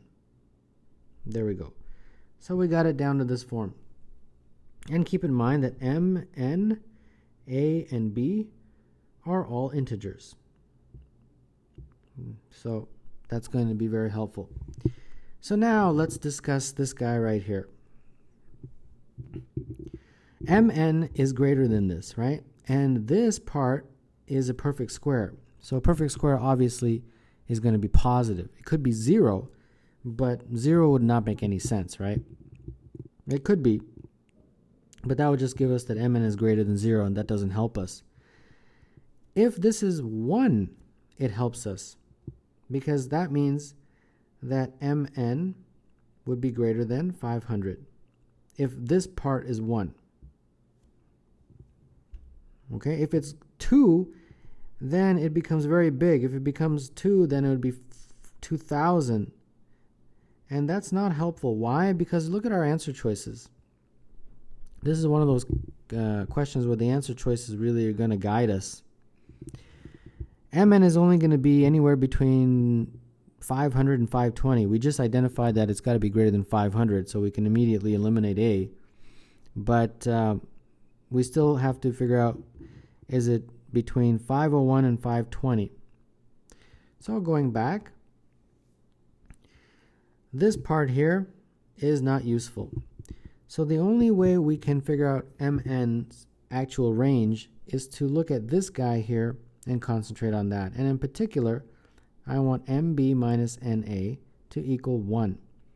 And that's the only way that we can figure out Mn in terms of its upper boundary. Its lower boundary is obviously 500.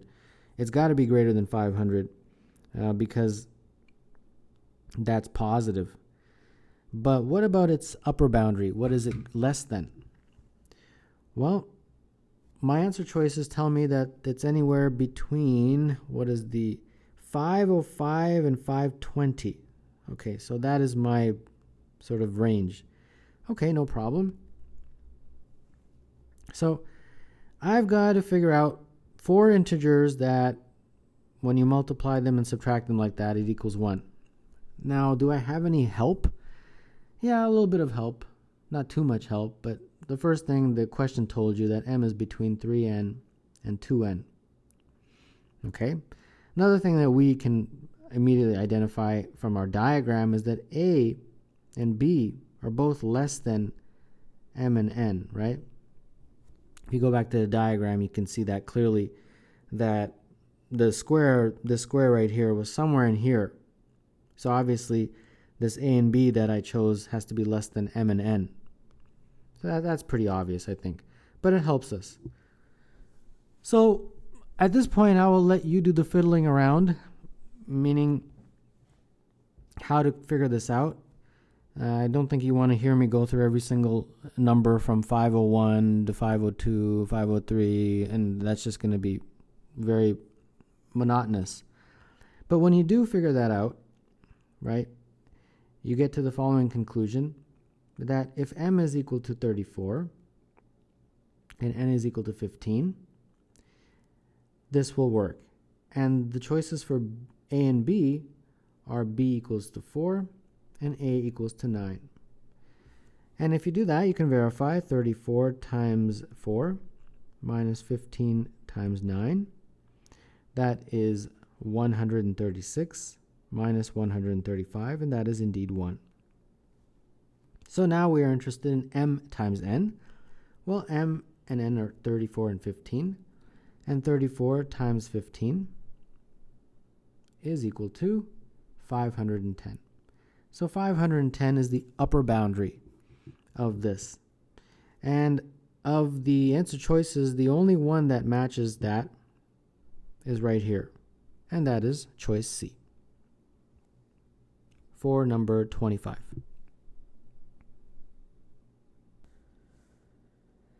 Steve placed a counter at 0 on the diagram. On his first move, he moves the counter 1 to the power of 1 step clockwise to 1. On his second move, he moves 2 to the power of 2 steps clockwise to 5. On his third move, he moves 3 to the power of 3 steps clockwise to 2. He continues in this manner, moving n to the power of n steps clockwise on his nth move. At which position will the counter be after 1, 2, 3, 4 moves? This question basically is saying that first you have 1 to the power of 1, then you have 2 to the power of 2, then you have 3 to the power of 3, and then so on, right? 4 to the power of 4. And then eventually you're going to get to the very last one, which is 1, 2, 3, 4 to the power of 1, 2, 3, 4. And this, mathematically, is represented with a summation. And I'm sure you have seen this. If you haven't, it's okay. It's from 1 to 1, 2, 3, 4 in this particular case, of n to the power of n. That's how you would represent it. Now, what they're saying is that this huge number, if you were to calculate it, and then you count from 0, eventually you would end up at one of these numbers. Okay? So they give you a few examples to kind of help you out. They say, okay, in the very first move, it's 1 to the 1, which is equal to 1. You're starting here. If you go 1, you end up here. Then you move 2 to the power of 2 steps, which is equal to 4. So you move 4 steps. So 1, 2, 3, 4. You end up here. Then you move 3 to the power of 3 steps, which is equal to 27. So I'm going to go 27 times. But the good news is that because there's only 10, I can just sort of count by tens. If I go 10 around, I end up back right here. Another 10, I end up back there. And I have to move another 7, right? Because it was 27, 3 to the power of 3. So I really have to just move 7. 1, 2, 3, 4, 5, 6, 7. And that's exactly what they're saying. So that is how you figure this out. So what we have to do is make a table. And in my humble opinion, this question is easy if you have a calculator. And the good news is that on the Canadian math contests, which is what this is, a calculator is allowed. The only thing is that in this particular question, you'll get to a number that is so large that, generally speaking, most calculators will not be able to calculate it. But there is some good news, and I'll talk about that once I get to that number. So here we go. Let's make a table and begin. This is my move. This is my value. This is my cumulative sum. And this is my position. Position. I have to squeeze it in there. So the first few are pretty easy. That's the good news. 1 to the 1, 2 to the 1, 3 to the 1. Those are the ones they give you. But be careful, like I made a mistake there. It's 2 to the 2, 3 to the 3, right? And then you kind of keep on going, 4 to the 4, and so on. The value, 1 to the 1 is 1. That means the sum so far is 1, position is 1. And these ones they gave you in the question, right? We don't need to worry about those. Same thing with the second one. The value is 4. This cumulative sum is 5. The position is 5. 3 to the power of 3, that is 27. Cumulative sum is 32. And remember, just divide by 10. That's a trick in this question. Take that number and divide by 10, and the remainder will be your position. So for example, for 32, because it's 10 all the way around, 10 positions, divide by 10, you end up back here. That's the start. You end up back at the start. The remainder will tell you the position. So with 32, the remainder is 2. So that goes there. So that's definitely going to help us. We don't need to worry so much about trying to count, which would be ridiculous. We can just take this sum and divide by 10, and whatever the remainder is, that will be our position. Let's go 4 to the power of 4. Numbers will start to get a little big here. 256. Cumulative sum is 288. Position, remember, divide by 10 and get the remainder, and that's 8. Now, I'm hoping to see a pattern here, right? Because any kind of question like this, we're obviously not going to go till 1, 2, 3, 4 to the power of 1, 2, 3, 4. We want to see some sort of a pattern. If we can get it, we can extrapolate. So 5 to the power of 5. And like I said, this question, because you're allowed to use a calculator, you can figure these numbers out pretty quickly. And it's not really that big of a deal. 3, 4, 1, 3. Well, again, the remainder would be 3 if I divide 3, 4, 1, 3 by 10. Let's just keep going here. I'll do a few more and then I'll fill out all the numbers because I don't think you really need to hear me fill out every single one. These numbers, I have to squeeze them in, so I'm not going to be able to write them all in one line, but that's okay. 50069. It's a 5-digit number. And that position will be 9. 7 to the power of 7. That is 823,543. The cumulative sum so far will be 873,612. And therefore, if you divide by 10, the remainder is 2. And you just keep going like this. And at this point, I still don't have a pattern because I got 283, but then I got 287. Well, that's a bummer. Well, keep going. And like I said, if you have a calculator, which you're definitely allowed to use, this is no problem. The only time it becomes a problem is when I get here, 14 to the power of 14. I don't know what calculator you're using. I just use the calculator on my phone, right? That tends to be the norm nowadays. And my phone does allow me to go up till 13 to the power of 13. After that, if I try to do this guy, 14 to the power of 14, it gives me that E, which means that it's too large. But I'll show you what you can do with 14 to the power of 14. Let me just fill in all of these first. So now at this point, this is so far just basic addition. Yeah, the numbers are large, but that's not a big deal, right? I mean, you guys are smart. But now the problem is that when you get to 14 to the power of 14, most calculators don't go that high. If you have a calculator that does, then this is a breeze. You can just continue. So what do? Do you manually figure out 14 to the power of 14? And the answer is, that's the only thing you can do, right? Because you have to figure out some sort of a pattern. So far, we don't have any. The good news is that you can break up 14 to the power of 14 into 14 to the power of 7 times 14 to the power of 7. And these numbers you can do in your calculator, right? You can easily spit this out. 105, 413, 504. And unfortunately, if you multiply these two, you'll get that E, right? It doesn't show. But you can do this manually. Yeah, it'll take you a little bit of time. But the good news is that when you do, you will see something very cool. And that is the following, that 14 to the power of 14 ends in 0, 0, 0. Okay? It's some big long number, but it ends in 0, 0, 0. So when you add that number, big long number, when you add it to this cumulative sum, the sum will end in 437. So I hope you can see that. I'll just write out the full number. And that means the position is 7. And very similarly, when you do 15 to the power of 15, you say, well, my calculator can't do that, but you can break it up into 15 to the power of 8 and 15 to the power of 7. And your calculator will give you values for these guys. And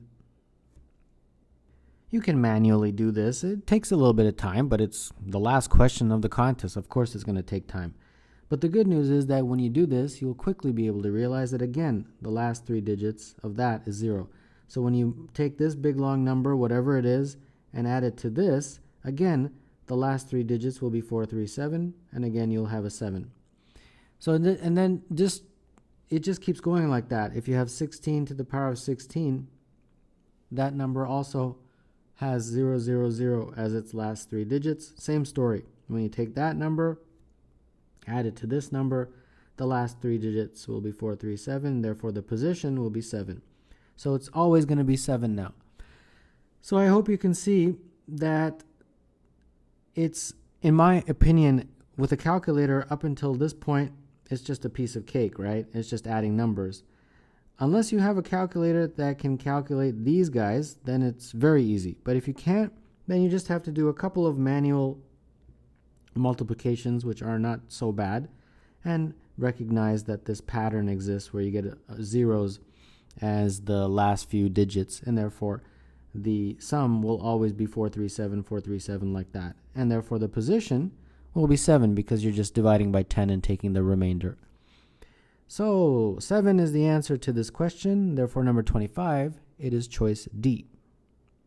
A between 0 and 1 inclusive and B between 0 and 1 inclusive are chosen at random. The number c is defined by c is equal to 2a plus 2b. The numbers a, b, and c are each rounded to the nearest integer to give a, b, and c respectively. For example, if small a is 0.432 and b is equal to 0.5 and c is 1.864, and so big A is 0, big B is 1, and big C is 2. What is the probability that 2 big A plus 2 big B is equal to big C? This question, we will create a table and then we'll walk through it. And there is going to be, I believe, 4 by 4, which is 16 different scenarios. So here we go. Let's start filling this in. The first column is small a, then we have small b, then we have 2a plus 2b equals small c. Then we have big A, big B, 2 big A plus 2 big B, big C. And then we have, is 2a plus 2b equal to c? Yes or no? That's why I put a little question mark there. And for each of these, we'll calculate it. And the good news is that there's only 16. It's fairly lengthy, but it's not outrageous. And a lot of this, you'll see, has a little bit of a pattern too. So I'll just do a few of these and then we'll kind of extrapolate it. So let's start off with this one. So A, our first range is between 0 and a quarter. B, same thing, we'll start with 0 and a quarter, like that. And therefore 2a plus 2b, which is C, will be between 0 and a half. Now, big A is the closest integer, which is 0. B is the closest integer for small b, which is 0. 2a plus 2b obviously is 0. C, we have to now look at this range. Big C, we have to look at that, and that also equals 0. Is 2a equal to 2b? And the answer is yes. If it's a yes, I will put a number 1. And if it's a no, I'll put a 0. So let's go to the next one. Again, I'm going to use the same range for A, but now I'm going to move up for the range for B. This time we're moving up to a quarter and a half for those ranges. C, therefore, would this time be between a half and 3 over 2. Big A is going to be 0.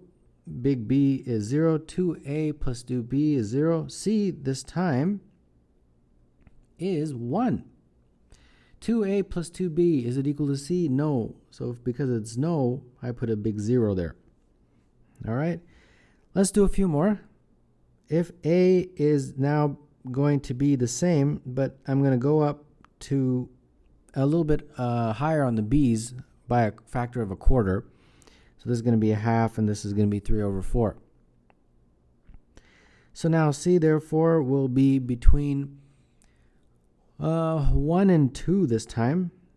And now big A is 0. But big B this time is 1. Therefore, 2a plus 2b is going to be 2. C is 2. Is 2a equal to C? 2a plus 2b equal to C? And the answer is yes, so I put a big 1 there. All right? So I hope you get the hang of that. We'll do one more, and then I'll fill them all in, because I don't think you want to listen to me talk you through 16 of these. So we'll go up to the next one, which is 3/4 is less than B, and B is less than 1. C, therefore, is going to be this time between 3 over 2 and 5 over 2. So A is again 0, but this time B is 1. 2a plus 2b is 2. C is 2. Is 2a plus 2b equal to C? The answer is yes, and therefore I put a nice 1 there. Okay, so I'll just fill them all in, and then we'll talk about this column, which will help us figure out the probability. And there you go. That entire table, I filled it out and made this a work of art, or at least I'd like to think so. Now, of course, we have to look at this column of the table and see, first of all, how many do we have? How many scenarios? We have 16 of them. So that probability is going to be something over 16. And the question is, does 2a plus 2b equal c? Does 2 big A plus 2 big B equal big C?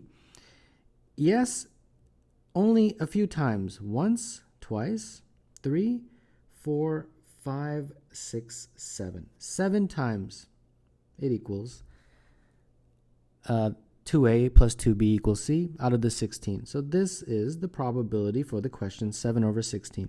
I encourage you to make this table, understand the table, and you'll see that it's a repeating sort of pattern, and it's actually not so bad. It's not difficult, it's just very time consuming, considering that on a math contest you have a very limited amount of time. 7 over 16 is the answer to number 25, and that would be choice D. The digits of the positive integer n include no 9s, exactly 4 8s, exactly 3 7s, exactly 2 6s, and some other digits. If the sum of the digits of n is 104, and the sum of the digits of 2n is 100, then the number of times that the digit 5 occurs in n is. Well, n is some number. It's got 4 8s, 3 7s, 2 6, and then a bunch of other digits. I have no idea what those digits are. But they tell me that the sum of the digits is 104. Well, so far, what is the sum of the digits? We got 4 8s, so that's 32. 3 7s, that's 21. We got 2 6s, so 6 plus 6 is 12. And then some other digits, and I'll just represent that as x, that the sum of those other digits. And they're saying all that equals 104. So that means if I do the math here, x has got to be 39. So that means these guys, whatever these numbers are, add up to 39. Okay, a lot of ways of doing that. So where do you even begin? Well, this is one of those questions. It's number 25. You're down to the wire. You got like 3 minutes. Now, how are you going to do this? Are you going to use a scientific method that takes 25 minutes, or are you going to use some brute force trial and error? I'm going to use the brute force trial and error. So here we go. I looked at the answer choices. 0, 1, 2, 3, 4, 5. 0, 1, 2, 3, 4. Those are my possible. So I'm going to say, you know what? Let's start with a possibility. They want me to figure out how many 5s occur in this group. So let's go right down the middle and see if 2 works. So I've got 2 5s in here. 5, 5. That means the other numbers have to add up to 29, because 5 plus 5 is 10. So that means the other digits have to add up to 29. Okay, let's make a list. How can I do that? Well, I can put 4, 4, 4, lots of ways, right? 3, 3, 3, 3, 3, and a 2. This is going to be 29, right? This is 12, 15, that's 27, plus 2 is 29. Okay, and let's just say it's in order like this, that n is this number, exactly in that order. Okay, so n is basically this number right here, 888, and so on. And the sum of the digits is 104. Okay, I chose these digits to perfectly match up to 104. But now I'm interested in 2n. Okay, well, you obviously can't put this in a calculator, but you guys can do this, right? It's not hard. Multiplying by 2, 6, 6, 6, 6, 6, 8, 8, 8. Okay, but now you got a 5, so there's going to be a 0. So this is going to be 0, 1, 3, 3, 5, 5, 5, 7, 7, 7, 7, 7, and then a 1. So that is my wavy 2n. And the good news is that you can actually do this in a calculator. This part you can do on your own. You certainly don't need a calculator to multiply those numbers by 2. But if you're a bit confused about this section, you can put those in the calculator. Most calculators will go up to that many digits. Okay, so now I got to add up the sum of the digits of this guy. And when I do, I get 109. Okay, well, that was a bust, because 2n has to be 100. No problem. It's a lot quicker to do trial and error, in my opinion, on this question. So let's keep going. Now you got some good luck or bad luck here. You could either go in this direction or you can go in either this direction. I already tried 2 5s and that didn't work. So I'm going to go in this direction. All right, so that means I'm going to choose an n that has 3 5s. Okay, so instead of 5 5, I'm going to choose 5 5 5. That means the other numbers can be pretty much the same, like this. But I've got to make sure that one of the 3's becomes a 2, right? Because I went up, so I've got to go down to match it. Okay, so now I've got a different scenario here. This time I've got an n that's slightly different. And that sum is 104. Okay, now let's figure out my 2n. My 2n, like I said, initially it's pretty easy to figure out what is 2n. Not too hard to multiply those guys by 2. But then this guy, even if you don't want to do it, you can just put it in your calculator. Like if you didn't want to do it manually, you can just put it in your calculator, and that's the good part.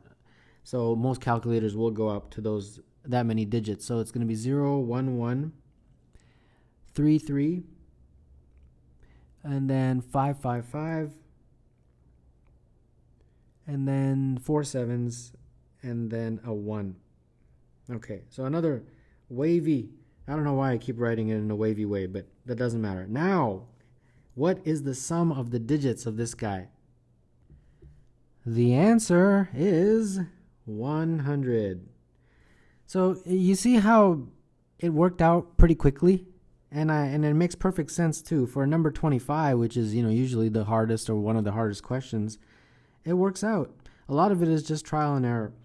So the answer to this question is 3 5s, because they're asking how many 5s occur in the original n, the number of times that 5 occurs in n. Well, this is my n, and through trial and error I found that if I put 5 3 times, it ends up to have a sum of 100 when I take 2n. So in a non-scientific way, we found the answer to this question, which is 3 for number 25. Therefore, that is choice D. Zeros if its last k digits are all 0 and it has a non-zero digit immediately to the left of these k zeros. For example, the number 1030000 has 4 trailing zeros. Define z at m to be the number of trailing zeros of the positive integer m. Lloyd is bored one day, so makes a list of the value of n minus z at n factorial for each integer n from 100 to 10,000 inclusive. How many integers appear in his list at least 3 times? Note, if n is a positive integer, the symbol n factorial is used to represent the product of the integers from 1 to n. That is, n factorial equals n times n minus 1 times n minus 2 all the way down to 1. Okay, so let's make a table and let's explain this question. Let's start with the smallest number, which is 100. We've got n, and then we've got this n minus z to the n factorial. And we've got to figure out what this is. So 100 minus z to the n factorial. Okay, so what does that mean, z to the n factorial? Well, basically what you have to do is figure out how many times this number has factors of 10. And what I'll do is I'll explain that first, and then I'll come back to the table instead of just filling out the table. So for example, if z to the power of 100 is what I have to figure out, well, that's pretty straightforward. There's only 2 factors of 10, right? Because 100 is basically 10 times 10. So this is equal to 2. But what if I had z times 100 times 99 times 98 times 97 times 96 times 95? What is that? How many zeros are at the end? Well, you can do that in a calculator, but I'll show you an easier way. you have to figure out the number of factors of 10. Now keep in mind that 10 is equal to 2 times 5. So really what you only have to do is figure out how many are factors of 5. Well, that is divisible obviously by 5. It's divisible by 10. It's 10 times 10. This is not divisible by 5. Neither is this, neither is this, neither is this, but this is. So that's going to give you another 5. And then you're going to be able to squeeze out a 2 from any nearby or adjacent even number. So you squeeze out a 2. And there you go. 2 times 5 equals 10. So this 10 is this 10 give me 3 trailing zeros, right? Because that would 10 times 10 times 10 would basically be 1,000. And that's what I mean by 3 trailing zeros. So this whole guy is 3. You see what I mean? So let me show you the 100 factorial. Now, at first it might seem a bit daunting, right? But trust me, if you understand it, it's actually not so bad. This is what you do. You take this 100 and first of all understand that it's 100 times 99 all the way, right? I'm certainly not going to write it all out. Dot, dot, dot, all the way down to 1. Now all those numbers, we have to figure out how many times do we have factors of 5. Just as I did over there. And this is how you do it. You take the number 100 and you divide by 5. And then, of course, you want the integer value, and that's what that symbol means. But here's the thing. All of those numbers from 1 to 100, I wanted to figure out how many of them are divisible by 5. That's fine. That's what this is. But also, I have to figure out how many of them are divisible by 25, because that's also going to give me factors of 5. Okay, so that's a key thing there.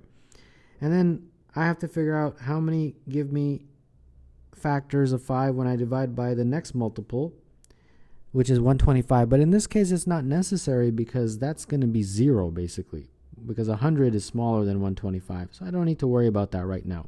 But I do need to concentrate on these two. This is 20 and this is 4. So that means there's 24 factors of 5. And for each of those, you'll be able to get a 2 from an adjacent number. Getting 2s is not a problem. There's lots of 2s, right? Because the multiples of 5 happen every 5th, but the multiples of 2 happen every other. So there's always going to be multiples of 2 to match with the multiples of 5. So what that 24 really means is that this Z100 factorial is some number, I don't know, some big long number, multiplied by 5 to the power of 24. And like I had previously mentioned, you're always going to be able to get some 2s. And this will be 10 to the power of 24. It will be some big long number multiplied by 10 to the power of 24. So that's 24 leading zeros. So therefore this is 24. See how that works there? I'll do one more, and I hope by that point you'll get the hang of it. Let's do a big one. Let's do 5,000. 5,000 factorial. Okay. So how do you do that? Well, 5,000 of all the numbers from 1 to 5,000, how many are divisible by 5? That gives me that answer. Then I also have to figure out how many are divisible by 25. That's going to give me factors of 5. Then I have to figure out how many of those are factors of 5 by dividing by 125. Then also 5,000 divided by 625, which is 5 to the power of 4. And then 5,000 divided by the next factor, which is 5 to the power of 5. And that is, of course, 3125. So 5,000 divided by 5, of course, is 1,000. 5,000 divided by 25 is 200. 5,000 divided by 125 is 40. 5,000 divided by 625 is 8. And 5,000 divided by 3125, the integer value will just give me 1. So that's what? 1, 2, 4, 9. So Z to the 5,000 factorial is 1249. Because what I calculated here is the number of times I can squeeze out a 5. How many factors of 5? How many times does 5 go into these numbers? And then for each of those, there's always going to be a matching 2. So it's really 2 to the power of 149 times 5 to the power of 1249. And that is, of course, 10 to the power of 1249. So this number, this huge number, is really some big long bunch of numbers, I don't know what they are, multiplied by 10 to the power of 1249. And the fact that it's 10 to the power of 1249 gives me the conclusion that there are 1249 trailing zeros. It's some big long number with 0, 0, 0, 0, and there's 1249 zeros. So I sincerely hope you understand that. If so, let's go back to the table and let's figure this out. So we're going to need this whole table here, so let's make it as large as possible. Well, just as before, to get the value, I have to divide by 5, and I've also got to divide by 25. And this gives me 20 plus 4, and that's 24. So z to the n factorial, when n is 100, is 24. So there we go. And that gives me 76. So that's the very first value that I figured out for my table. Let's do just a couple more. Let's do 105, and then we'll go up to the bigger numbers. Same way, 105 divided by 5, and then 105 divided by 25. And this gives me 21 plus 4, and that's 25. So this is 105 minus 25, and that is 80. Okay. And as you can see, that's what we're going to do. We're going to be figuring out these numbers. Now, what they're saying is that they want you to figure out when you get the same number happening 3 times. So far I got a 76, I got an 80, right? All right, let's experiment with this a little bit. Somehow I think that once you hover around the multiples of 5, you're going to get the same values. So if you remember, the multiples of 5 were 5, 125, 625, and 3125, right? And I'm pretty sure that's going to be, because you'll see when I do it what happens. There's a certain aspect of this question that allows you to get the same value. So let's jump to the first one, which is, it's not 5, it's not 25. We start at 100, so the very first multiple is 125. Okay, let's start with 125. And let's see what happens. So this is going to be 125 divided by 5 plus 125 divided by 25 plus 125 divided by 125. Well, that is 25 plus 5 plus 1. So that's 31. So this n minus z to the n is basically 125 minus 31. And that is equal to 94. All right, let's do the same thing for 126. And if I do that, I'll spare you the math there. That's going to be 126. And this calculation will be pretty much the same. It'll be 31 again. So that will be 95. All right. And let's do one more, 127. That will be 127 again minus 31, which is 96. Okay, we're going up, so obviously we're not going to get the same value. But let's say if we went backwards, 124, what would happen? Well, it would be 124 over 5 plus 124 over 25. And then the 124 over 125 we don't need to do because that's less than 1. This is 124 divided by 5, the integer value, is 24. And then 124 divided by 5, the integer value is 4. So that's 28. So it's 124 minus 28. And that is equal to 96.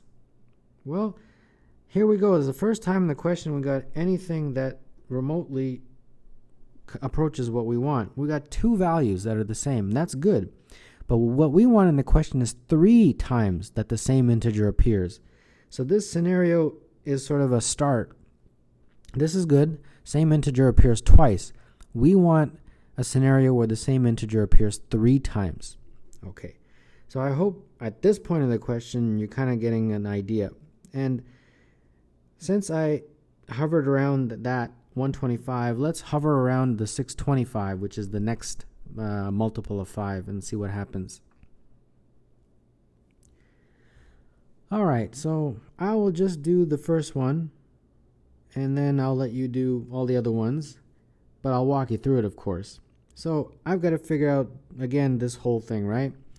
So 625 divided by 5, 625 divided by 25, 625 divided by 125, and then of course 625 divided by 625.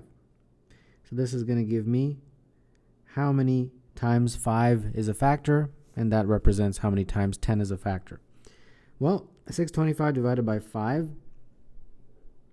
is 125, and then the next one is 25, the next one is 5, and the next one is 1. So that is what, 156. So it's 625 minus 156, and that is equal to 469. Okay, and I will let you do this part for all these other guys, and I'll just fill in the numbers. When you do, for 624, you end up getting 472. For 626, you get 470, and then 471 for 627, and then you get 472 for 628. So again, we got the same value twice. But twice is not good enough. We need the same value 3 times. All right. Okay. Let's keep going. And I have a feeling that since we're running out of powers of 5, it's got to happen when it's 3125. That's the highest power of 5 because our upper limit is 10,000. We can't go to 5 to the power of 6 because that would be outside of the range. Okay, so let's do this range. All right, so this part over here, I will only do, I'll do it twice, okay? Because I think you will be able to do it on your own.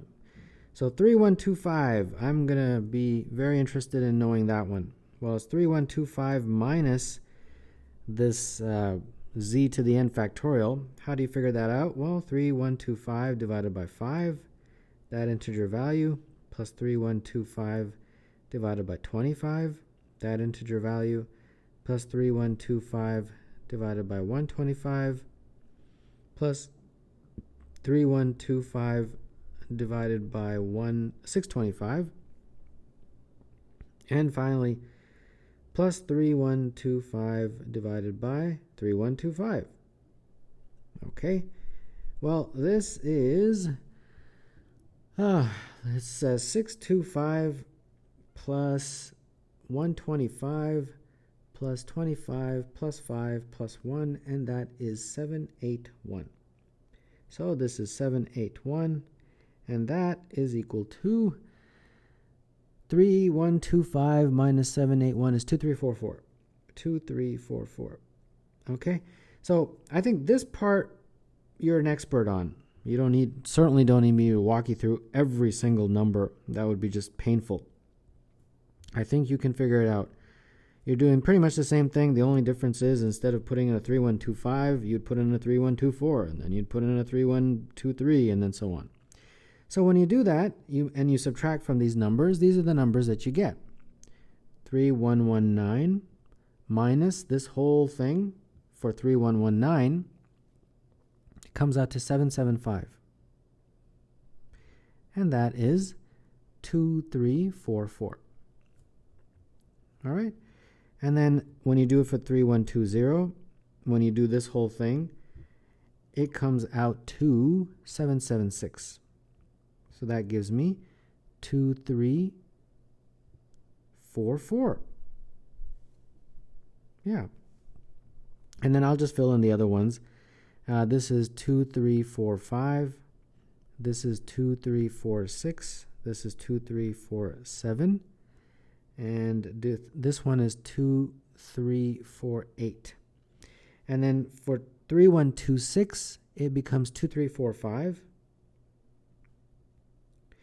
And then it's 2, 3, 4, 6.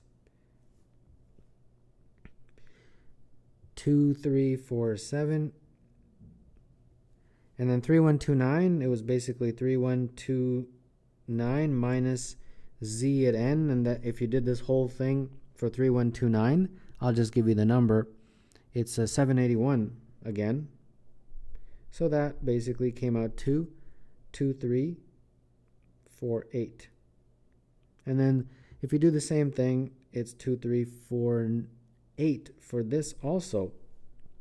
Why? Because when you do this whole thing for 3130, it actually gives you 782. So this becomes 3130 minus 782. And that is 2348. And then this one gives you 2349.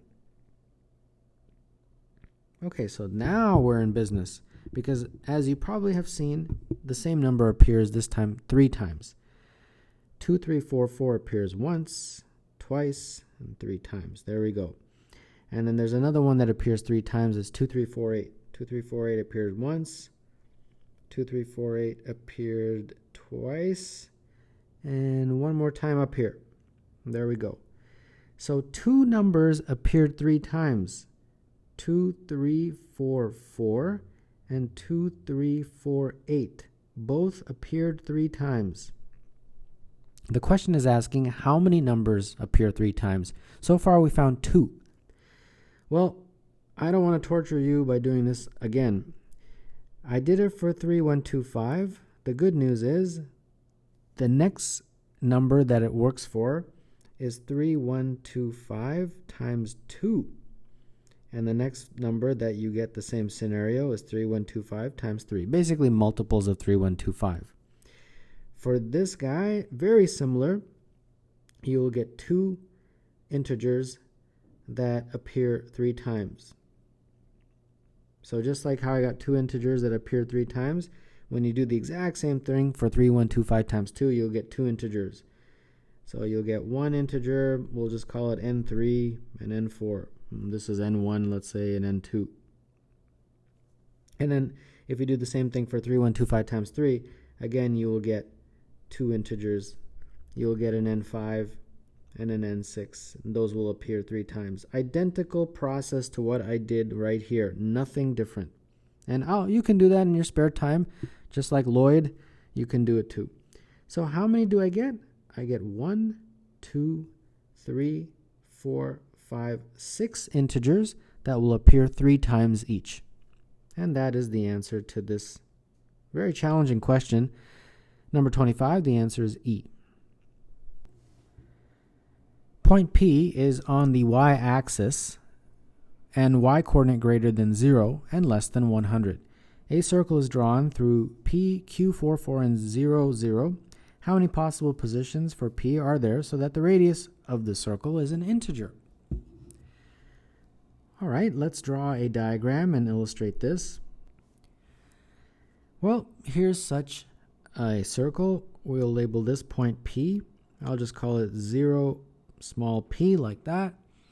We'll label this point, of course, the origin, which is 0, 0. And then somewhere approximately here, perhaps, will be our value of Q. And we will label the center of the circle somewhere here, and we'll call that C for center. So now let's proceed with this question. The first thing I'd like to do is look at the distance from O to P, which is right there, right? O to P. And I'd like to find the midpoint. So midpoint of OP. And that can easily be figured out. 0 plus 0 over 2. And then P plus 0 over 2. And that is, of course, 0 p over 2. So 0 p over 2 is obviously somewhere here. So 0 and p over 2. And now what I want to do is draw a perpendicular bisector. So a line that cuts OP in half, but a line that's perpendicular. So therefore, something known as the perpendicular bisector. And that line will obviously be something like that. So let's just draw it in a different color to show that it's going to be perpendicular and cut it in half. And let's just draw in a right angle to show that it's perpendicular. Now that line that I just drew in red, it passed through C, and it obviously has the equation y is equal to p over 2. It's a horizontal line. X can be anything, but the y coordinate of that line will always be p over 2. All right, so that's basically just the first part of this question. Now I'm going to do something very similar, but this time with OQ. So now I'm interested in this line right here between O and Q. So that one right there. And here we go. Same kind of thing. Midpoint of OQ. So we got 4 plus 0 over 2. And then 4 plus 0 over 2. And that, of course, is just 2, 2. So 2, 2 is somewhere here. Most likely, right? In the middle. And then, again, same thing. I want to have a perpendicular bisector. And that would be something like this. It's going to be something like that, where this is, of course, a right angle. And I'm interested really in the equation of that perpendicular bisector. Well, the equation shouldn't be that difficult to figure out. The slope of this line here, OQ, is really rise over run, which is 4 over 4 if you did it, and that's just 1. So the equation of this, since it's perpendicular, will be the negative reciprocal, which is negative 1. And now, since all lines have the form y equals mx plus b, I've got the slope, I've got 1 point on that line, so I can figure out that equation pretty easily. I can put in 2, negative 1, 2, and then calculate b, and when you do, you get b is equal to 4. So there you go. The equation is y is equal to negative x plus 4. That being this line right there. Okay, so now to figure out c, all I have to do is figure out the intersection point of those two perpendicular bisectors. That was the whole point of doing all of this. Perhaps I would have mentioned it in the beginning, but I wanted to do this first because otherwise it wouldn't have been as, in terms of like making sense. So why are you doing this? And it's more obvious once you do it and show it. So now I'm interested in finding the coordinates for C. And C can be figured out pretty easily, equating these two. So basically, I have a situation where p over 2 is equal to minus x plus 4, or x is equal to 4 minus p over 2. So the coordinates of C, I'll write them here. The x coordinate is basically 4 minus p over 2, like that. And the y coordinate, interestingly, is p over 2. Why? Because it's on that line. And that line is y is equal to p over 2. So there we go. Now we got the coordinates for C in terms of p, but that's pretty decent. Okay, so now we move on to part 2 of the question. Now what I have to do is I have to figure out the radius of this circle. And the radius of the circle can be figured out by calculating the distance from the center to any of the points on the circle. But I'm going to use these 2 points, C and P. Or I can use any, really. I can use C and O, which O is right here, right? That's the origin. Or I can use C and Q. So it's up to you, really. looking at this, I guess the simplest one in terms of algebra would be just C and O. That'd probably have the simplest calculations involved. So let's just use that. Radius is equal to OC, and OC using the distance formula would be 4 minus P over 2 minus 0, all squared, plus P over 2 minus 0, all squared, and then you take the square root. So this is going to be, multiplying this out, 16 minus 4P plus P squared over 4 plus P squared over 4 over on that side. And then collecting like terms, this is going to be just P squared over 2 minus 4P plus 16, like that. So if you take out a half, you get P squared minus 8P plus 32, like that. And at this point, what you can do is you can complete the square. If you complete the square, things will start to look really good here. And completing the square is not magic. I mean, a lot of you in grade 10 definitely know how to do this. So what you would do is you would take half of this and square it. So half of that is negative 4. If I square negative 4, I get 16. But then you have to immediately subtract 16. And don't forget that 32 in there. So like that. And then now that allows you to factor those three terms. So this becomes 1/2 P minus 4 squared. And then this part is 16. But then when you kick it out of the brackets, don't forget to multiply by a half. So to make it 8. So that's called completing the square, and I'm sure some of you know that. Most of you should know that. So now that it's in this form, what does this tell me? It tells me that when P is equal to 4, this will give me a value of R being equal to root 8. Right? So that basically means that when P is 4, we get the minimum possible value for R. Anytime P is greater than 4, of course, the value of R will just keep increasing. So that means that R is at least root 8. So it's greater than root 8. And root 8 is what? Approximately, 2.8? So that's sort of my minimum value for R. All right, that's a start. Now let's try to figure out what is the maximum value of R. And then we can figure out how many integers there are. Well, if you recall, P was anywhere between 1 and 99, right? It has to be greater than 0, but less than 100. It doesn't necessarily have to be an integer. I don't remember it saying that P had to be an integer. So let's look at what is the upper limit now. The upper limit, let's just say when P is 100, we'll get an idea of what R could be. P has to be less than 100, but if P was 100, what would R be? Well, just substitute that into here. P equals to 100. And when you do, you will get that R is going to be 67.94. All I did was put P equal to 100 into that equation and solve for R. That's how I got R equal to 67.94. All right. So combining, that means that R has to be obviously less than 67.94 and greater than this 2.8.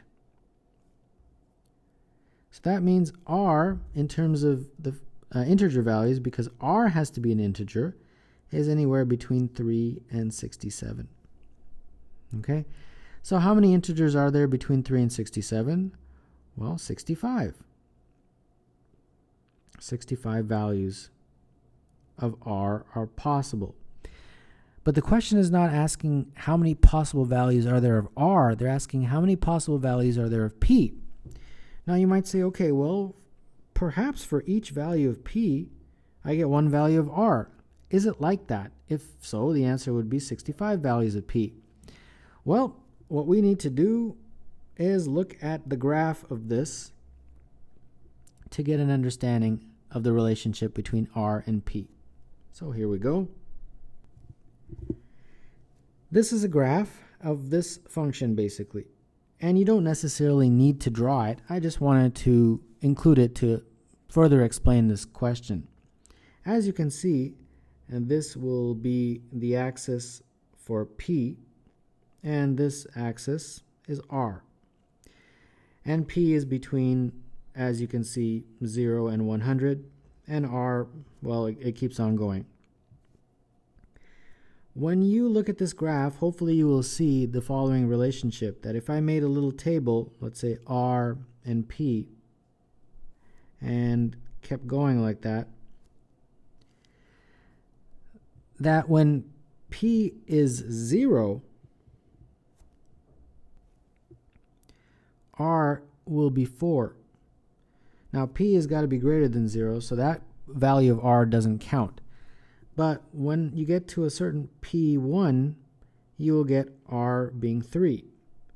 And then when you get to a certain value of P, namely 4, you get the root 8, which is equal to 2.8. And that is, of course, the minimum value, as you can clearly see on that graph. But once you start going forward this way with values of P, the values of R start climbing back up again.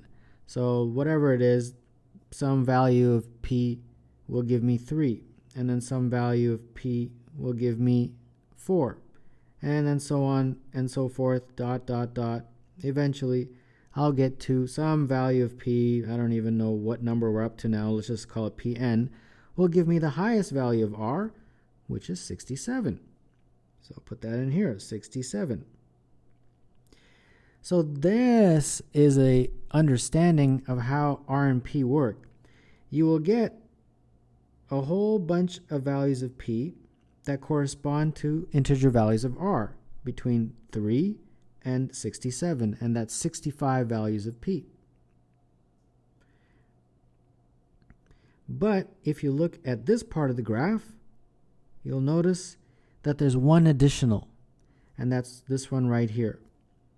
The 4 for P gives me root 8, which is not an integer value for R. The 0 for P cannot be used because P is greater than 0. But the value of 3 as an integer is valid for some value of P. And that value of P has got to be used as well. So that gives me my 66th value of P. So in total, there are 66 values of P that will give you integer values for R. So the answer to this challenging question is 66, not 65, and that would be choice C for number 25.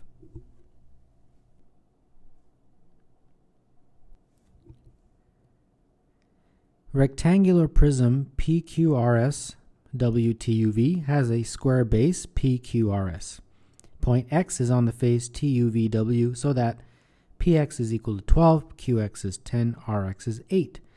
The maximum possible area of rectangle PQ UT is closest to. Let's first label this diagram.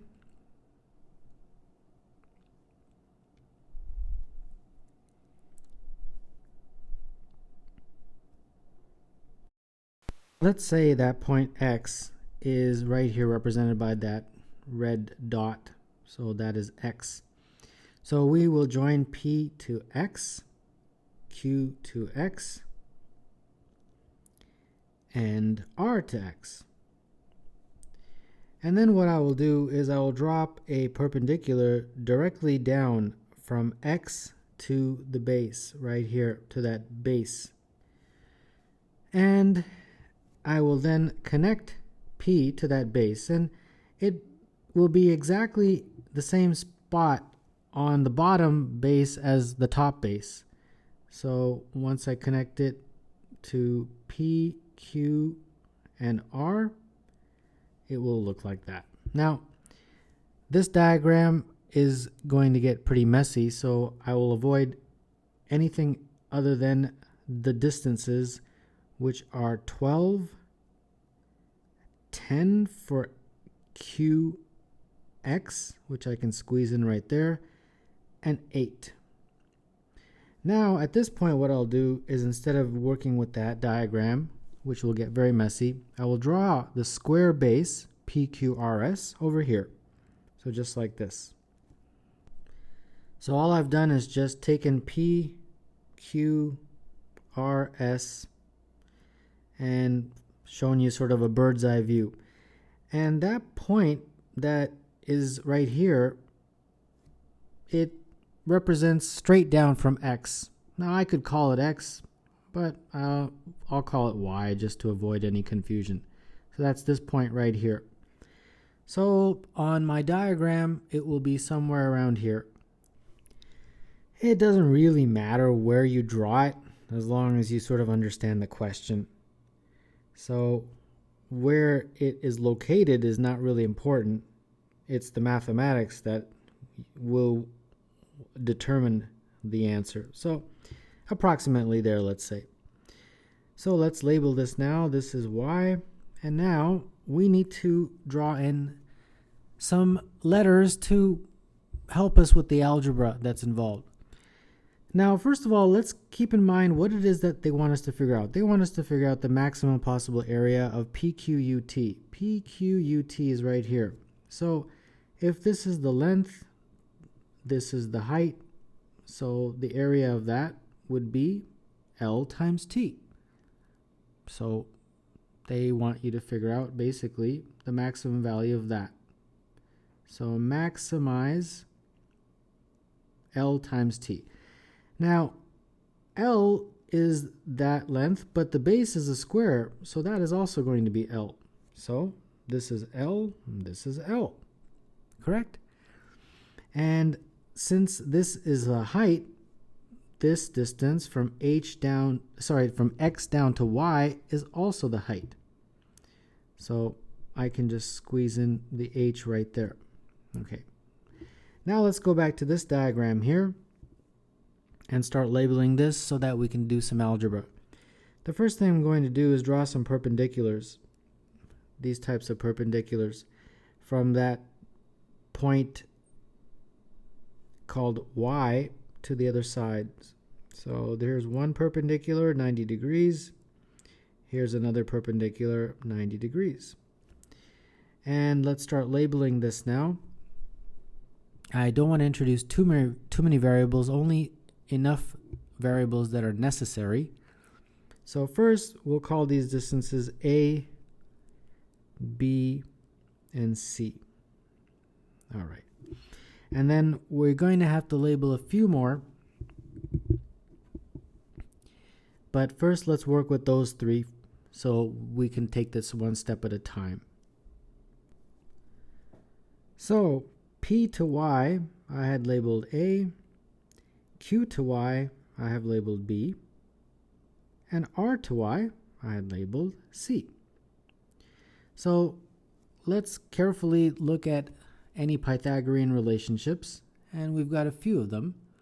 The first one, of course, is this one right here in this triangle, that h squared plus a squared is 12 squared, which is 144. The next one, of course, would be this one right here. That would be h squared plus b squared is equal to 10 squared, which is 100. And then the other one would be right here, which is h squared plus c squared is equal to 8 squared, which is 64. And my goal is to get similar Pythagorean relationships over here so I can solve this problem. Well, I have to unfortunately introduce a few more variables. Not the best thing to do or favorite thing to do, but it's required. So from here to here, I'll call that E, and therefore this would be L minus E, that distance. And I think one more will be sufficient. I'll call this D, and therefore from here to here will be L minus D.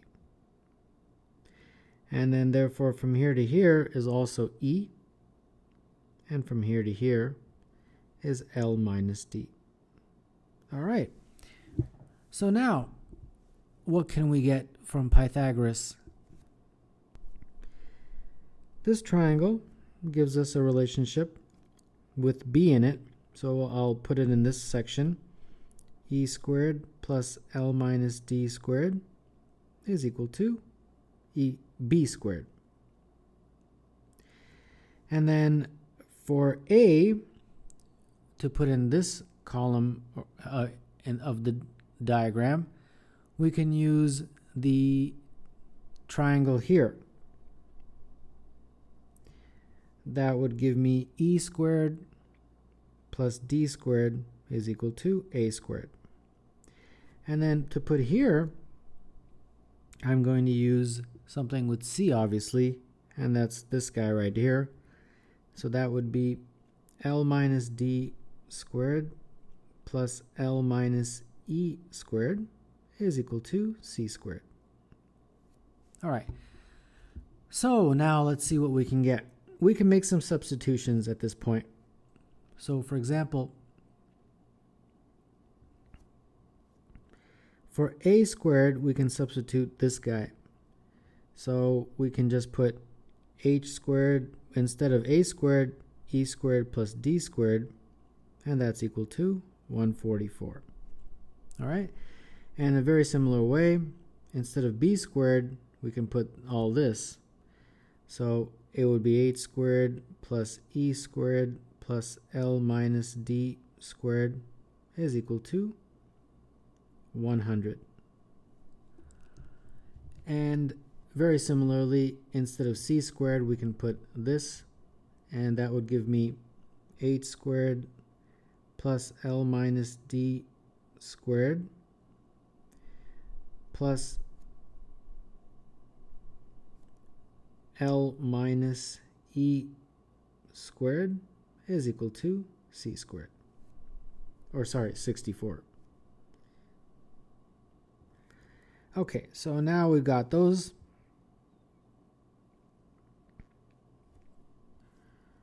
We'll call this one equation 1. We'll call this equation 2. We'll call this equation 3. So now let's work with these equations. The first manipulation or combination of these three is going to be 1 minus 2. So if I take equation 1 and subtract from it equation 2, I will get the following. The h squares and the e squareds cancel, and all I'm left with is d squared minus L minus D squared on the left side, and on the right side it will be 144 minus 100. And when you expand this out, you get d squared minus L squared plus 2LD minus D squared is equal to 44. And that will give me 2LD is equal to 44 plus L squared, and D is equal to 44 plus L squared over 2L. All right, pretty good so far. Now, my next piece of algebraic combination or manipulation will be the following equations. Equation 2 minus equation 3. So that one will give me, let's see, the h squares will cancel and the L minus D squared will cancel. So the only thing left will be E squared minus L minus E squared, and on the right side 100 minus 64. So expanding this, you get E squared minus L squared plus 2LE minus E squared is equal to 36. The E squareds cancel. We are left with 2LE is equal to 36 plus L squared. That means E is equal to 36 plus L squared over 2L. All right. Now at this point, we've got something for D, we've got something for E. And that's helpful because we have an equation that has E and D in it. And that equation is right here. Equation 1. So let's substitute the values for D and E into equation 1. So let's give ourselves plenty of space for that. So let's remind ourselves what was equation 1. It was h squared plus d squared plus e squared is equal to 144. 8 squared is just going to be like that. D we had just solved in terms of L. It was 44 plus L squared over 2L. And that's all squared. And as you can see, it was right here. 44 plus L squared over 2L. And E we had also solved in terms of L. It was 36 plus L squared over 2L. And of course we have to square all that, and that's all equal to 144. So that's what we're doing now. Now we have to expand all this. So here we go. We've got some algebra to do. Let's put those over onto the other side. And when I do, I'm going to square the bottoms only. And when I do, I get 4L squared. And then this one, I'm also putting it on the other side and then squaring the bottoms. And then multiply through by 4L squared. That will get rid of all the fractions. So then you'll have this 144 times 4L squared. And then the bottoms cancel out. So 44 plus L squared, all squared, minus 36 plus L squared, all squared. Right? And now we can expand all this out. And 4L squared, 8 squared will remain at this side. Now, let's keep in mind or remind ourselves what it is that we're trying to figure out, because sometimes the question becomes so long we forget. We are trying to maximize, if we remember, L times H. Well, we have something like LH. We have its square, actually. We have L squared, L squared, H squared. And that's fine. If we're trying to maximize LH, it's sort of like the same as trying to maximize L squared, H squared. Or trying to maximize L squared, H squared times 4. It's the same thing. So we'll just keep it. Instead of dividing through by 4 and taking a square root, we don't need to do that in order to make it look like this. This is perfectly fine. Okay, so we're going to try to maximize this. And at the very end, when we get the maximum value of that, then we can divide by 4 and take the square root. All right, so let's expand all this out. We've got a little bit of algebra to do here. So this is going to be 576L squared.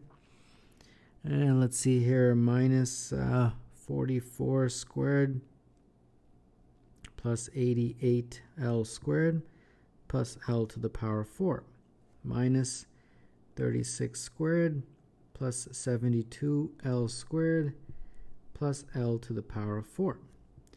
And so this will be 576L squared minus 1936 minus 88L squared minus L to the power 4 minus 1296 minus 72L squared minus L to the power 4. Let's collect like terms. 2L squared. Collecting all the like terms for L squared gives me 416. And then I've got minus 32. Okay, so I've got it in a pretty good form now. Let's see. At this point, how do I maximize this? Well, you have to do something called completing the square. And in a very basic way, what that means is that if we have a graph, and the graph is a parabola, and because this is a negative, it's going to point downwards. That means at some point, you're going to get a maximum. So if this is, say, the value of L, and this is f at L, that for some value of L, whatever it is, f at L will be at its maximum. Now, how do we figure out what is that value of L? Well, that's what completing the square does. So here we go, completing the square. What you do, first you have to factor it out, the coefficient out front. And when you do, you get L squared minus 208 L squared plus 1616. Now to complete the square, what you do is you take half of this and square it.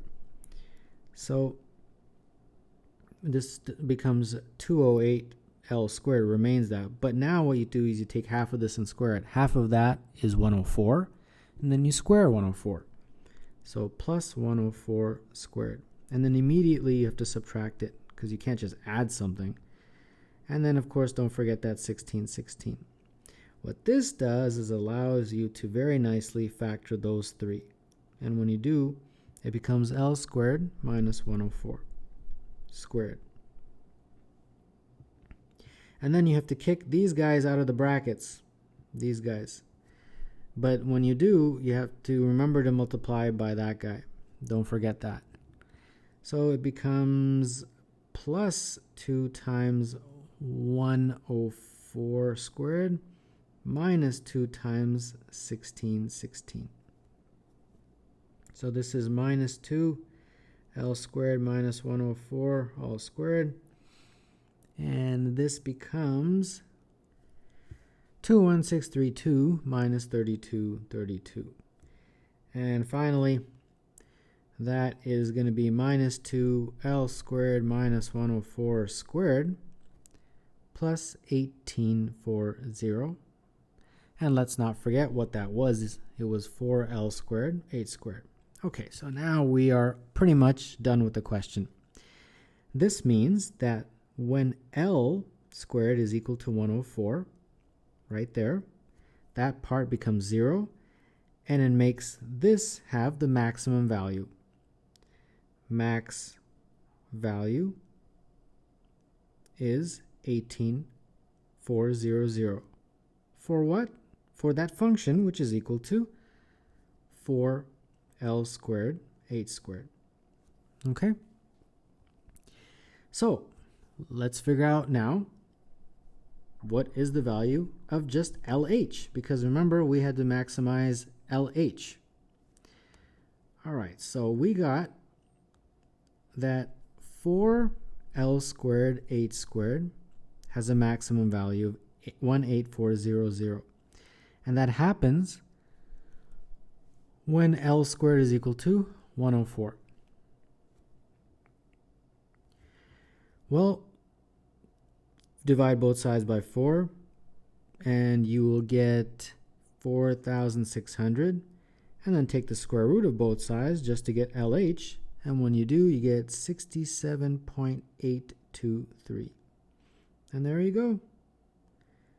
That is the maximum value for L times H. 67.823, and that would make number 25. The closest value is B.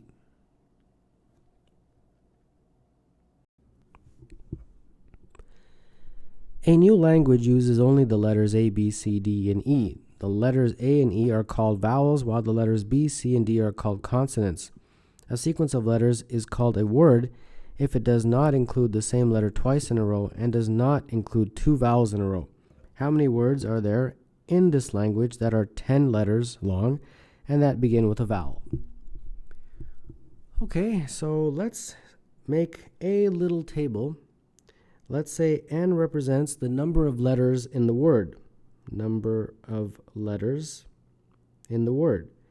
And then I'll write V at N to be the number of words that begin with a vowel that have that many letters. And then C at N will be the number of words that have that many letters, N, that begin with a consonant. So let's do it for 1 and 2, and then we'll discuss this. So V at 1 would be all the letters, or words I should say, that have one letter and begin with a vowel. Well, how many can we make? A and E, and that's it. So there's only 2. And I'll even list them since there's so few. A and E. So just to repeat, V at N represents the number of words that begin with a vowel that have N letters. In this case, it's 1 letter. Now C at N, same thing. C at N would be the number of words that begin with a consonant that have only 1 when n is 1? Well, the only ones are B, C, and D. That's it. So that's 3. And since there's so few, I'll just list them, B, C, and D. Okay, now let's talk about V at 2 and C at 2. Things might get a little bit more interesting here. So we want to figure out V at 2. V at 2 would be words that have 2 letters but begin with a vowel. So they either begin with an A or they even begin with an E. Okay. Well, if they begin with an A, our choices are A, B, A, C, or A, D. If they begin with an E, our choices are E, B, E, C, or E, D. We can't put A, or A, E, or E, E. Why? Because that's a rule. It does not include 2 vowels in a row. So those are not allowed. So based on these, how many did I get for V2? V2 is 6. And these are the 6. So when the numbers are small, you can list them all, but you will find that very quickly these numbers get very big. I'm going to do now C at 2, which is the number I got to put there. C at 2 is basically words that begin with a consonant but have 2 letters. All right? So they're going to begin with either a B, a C, or a D. All right. Well, what possible letters can I have? What possible choices? I can have BA, BC, BD, and BE. I can't have BB. Why? Because it does not include the same letter twice in a row. That is a rule. For C, very similar, CA, CB, CD, and CE. And for D, same sort of story, DA, DB, DC, and DE. So as you can see here, I got 12. Okay, so hopefully so far, no problems. What we have to figure out in this question is V at 10. How many words are there in this language that are 10 letters long? So N is 10. And that begin with a vowel. So basically, V at 10. Now obviously, based on what we've been doing so far, that would take forever. I mean, you're going to have to do 3, then 4, then 5. So we've got to come up with some sort of a pattern or some sort of a formula. And this is how we do that. Consider a word of length N that begins with a vowel. For example, it begins with A or E. Since 2 vowels cannot occur together in a row, the second letter of this word must be a B, C, or D. So these guys must be either a B, C, or a D.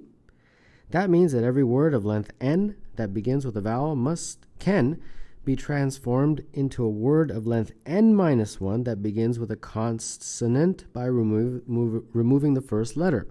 So that makes sense, right? So before, let's say we had N. Now we can get rid of that, and the rest would be N-1. Okay? Also, each word of length N-1 that begins with a consonant can form 2 different words of length N that begin with a vowel. So they're just saying that if you have this N-1 word, it can be made into that N-1 word plus the A, or the N-1 word plus the E. That's why each of those N-1 words can form 2 different words of length N that begin with a vowel. When you tack on a vowel at the very beginning, the number of letters goes from N-1 to N. And therefore, we conclude that Vn is equal to 2Cn-1. That is the conclusion here. Based on this explanation, so we can now complete this table. So for example, V3 would be 2 times C2. So C2 was 12, so that's going to be 24. So 24 goes here. All right. So far, so good. Next part. Consider a word of length N that begins with a consonant. So we have N ... letters, and it starts with a consonant. So this guy is either a B, C, or D. Since the same letter cannot occur twice in a row, then the second letter of this word is either a vowel or a different consonant than the first letter of the word. So if this, for example, was B, this would have to be either a C, a D, an A, or an E. Each word of length n-1 that begins with a vowel can form three words of length n that begin with a consonant obtained by adding B, C, or D to the start of the word. So, for example, if we had put an A here, what they're saying is this is a word of length n-1. It can be converted to a word of length n by adding an extra letter here. And that extra letter has to be a consonant, either B, C, or D. And B is what we have put there as my example.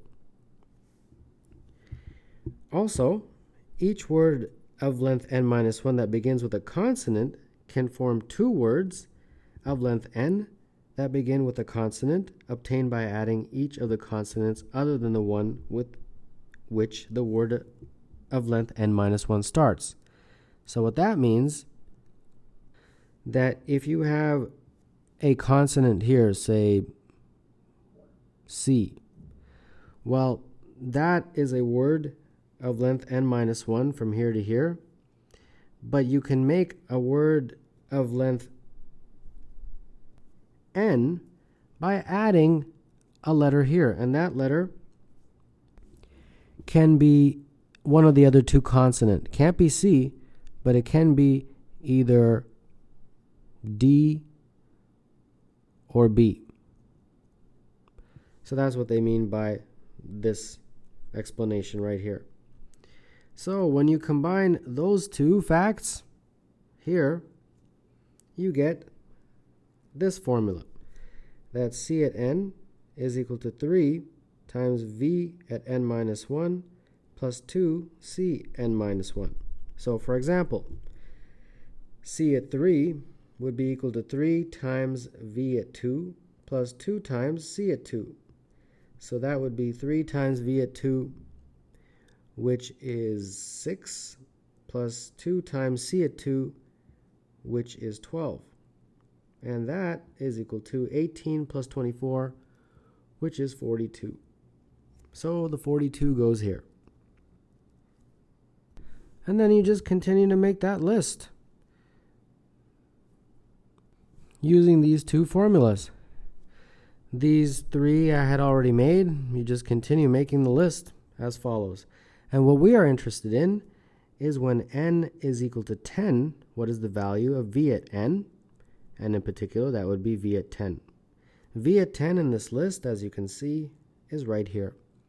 So there are 199,776 words of length 10 that begin with a vowel. Therefore, the answer to this challenging question is 199,776, and that is choice E. A positive integer n with n greater than 3 is called a Nella number if there exists a positive integer x with x less than n, and there exists a positive integer m such that m is not divisible by x or by x plus 1, and m is divisible by every other positive integer between 1 and n inclusive. For example, n equals 7 is a Nella number. How many Nella numbers n are there with n between 50 and 2017 inclusive? First thing is, let's try to understand why n equals 7 is indeed a Nella number. Well, we have to look at all the integers that are in that range from 1 to n inclusive. And then we have to try to figure out an m such that when you divide it by every number in that range, it's going to result in an integer except x and x plus 1. Okay, so that basically means that m divided by x is a no in terms of divisibility. M divided by x plus 1 is a no. But m divided by all of the other integers, all other from 1 to n, inclusive, that is a yes. Okay, well, it sounds to me like there's a lot of prime factorization going to be done in this question. That's going to be 2 times 2, 2 times 3, so we have to fiddle around with this.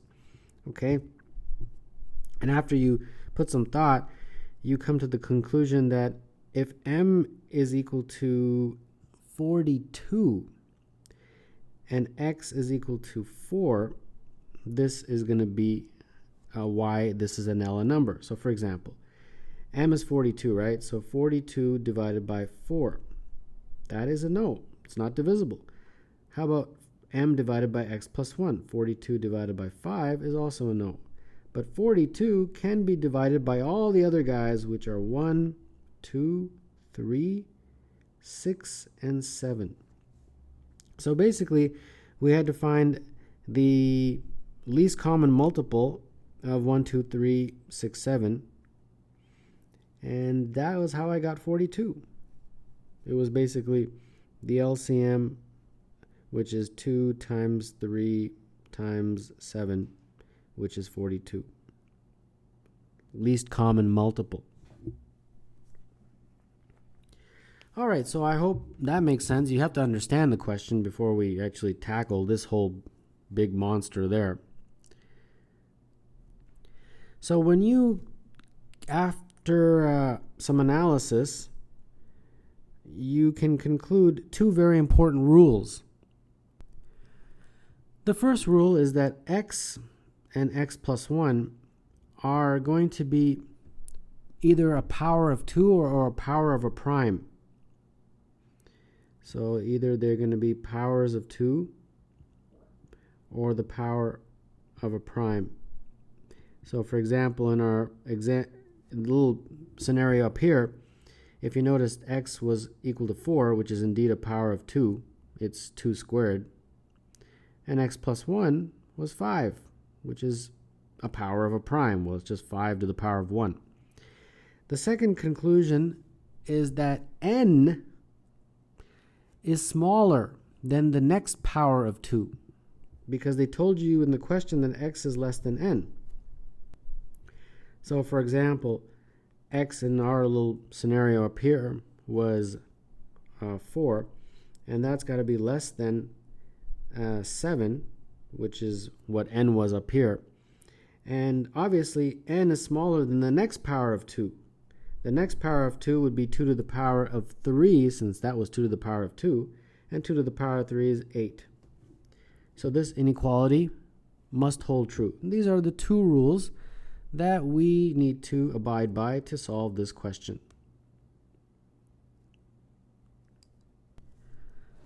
So now we have to create a table and look at all the values of n from 50 to 2017 inclusive, and keeping in mind that these rules will help us narrow it down. So here's the values of n all the way broken down by powers of 2, right? 2 to the power of something has to be the endpoint of the range. And then n, as we have said, has to be smaller than the next power of 2. So the largest power of 2 less than n is listed here in this column. And then we have listed x and x plus 1 because x has to be less than n, and x and x plus 1 obviously are consecutive integers. And in this scenario, we have made x a power of 2, so 2 to the power of something, and then x plus 1 is just the number after it. In the other scenario, we'll make x plus 1 the power of 2, and so on. So if you look at this table, we have to conclude that does this work or not? if x is a power of 2, well, that's how we made it. That's no problem. But what about x plus 1? X plus 1 has to be a power of a prime. One has to be a power of 2. The other has to be a power of a prime. Which ones are a power of prime? This one is not a prime. Neither is this one, neither is this one. This one is a prime, this one is not, this one is not. So the only scenario in which x is a power of 2 and x plus 1 is the power of a prime, say q to the power of something, where q is a prime number, is this one. So this is the only range that we have to be concerned with. All the others fail. So all of these guys fail here. Okay, so 257 is less than n is less than 512. And for all of these, we have to see if we can find some m that when you divide it by 256, this guy, which is x, and when you divide it by 257, which is x plus 1, it is not divisible. So no and no. But it is divisible by every other n, from 1 to all the way up until n, inclusive. So when we look at that, we realize the following, that 512 obviously has to go, because if 512 is n, then that means that m would have 512 in it. And if m contains 512, then this would be divisible. 512 divided by 256 is 2. So that one goes. And therefore, n is going to be between 511 and 257. Those are the only ones. So all these integers will be valid. So that's what, 511 minus 256. And that is equal to 255. So that is the first of the values. So we got 255. Now we want to create the same table again, but this time reversing x and x plus 1. So here we go. The ranges are the same, but this time we're looking at the powers of 2 as x plus 1.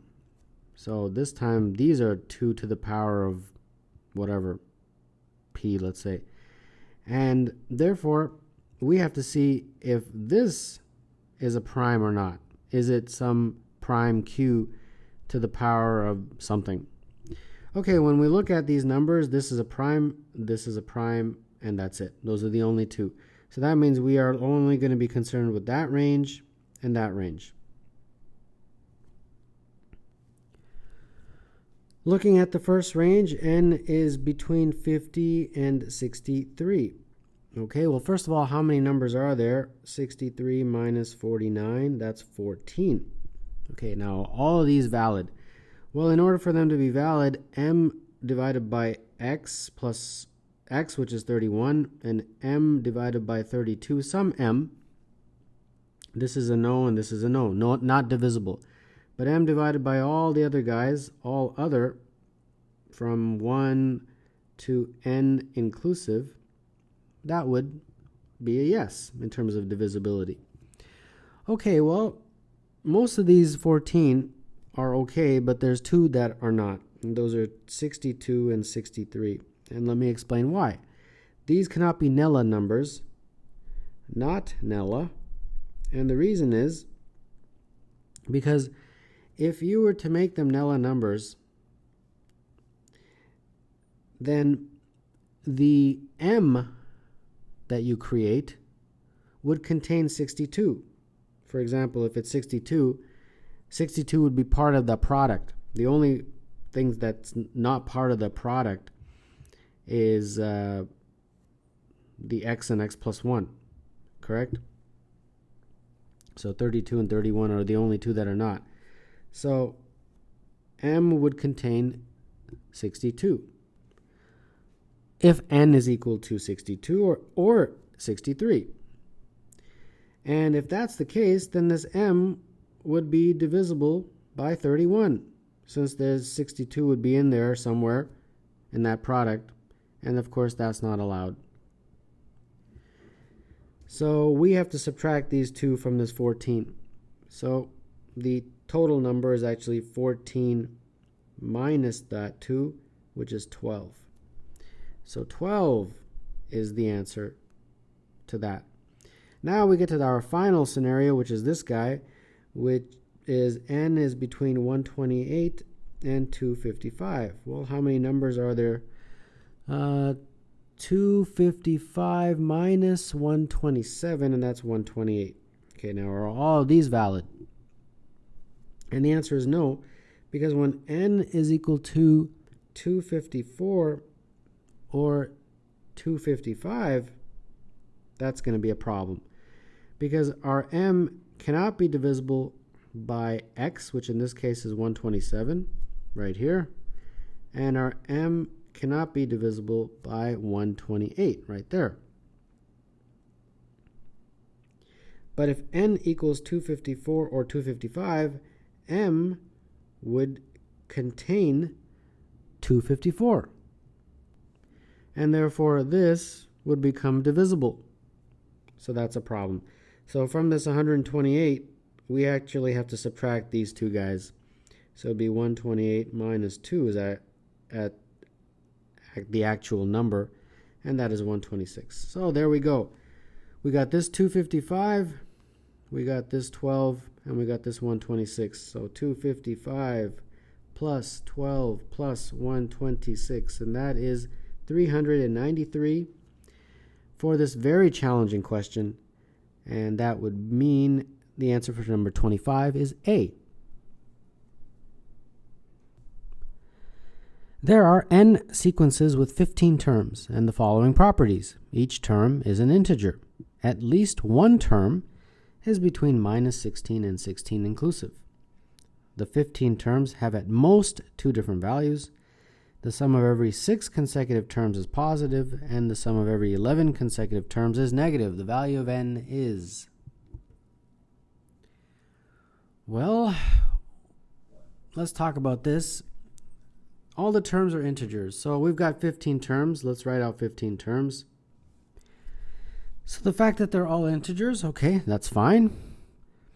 And then the next one, at least one term is between minus 16 and positive 16. Okay, probably going to use that a little bit later. The 15 terms have at most two different values. So what that means is that all of these terms, there's only two values, so that we can call them x and y. Some of them are equal to x and the others are equal to y. That's it. At most two different values. Or they can all have the same value. But that's not going to work, because you'll see later on. So I'm pretty confident that of the 15 terms, some of them are all equal to x and some of them are all equal to y. The sum of every 6 consecutive terms is positive and the sum of every 11 consecutive terms is negative. Okay.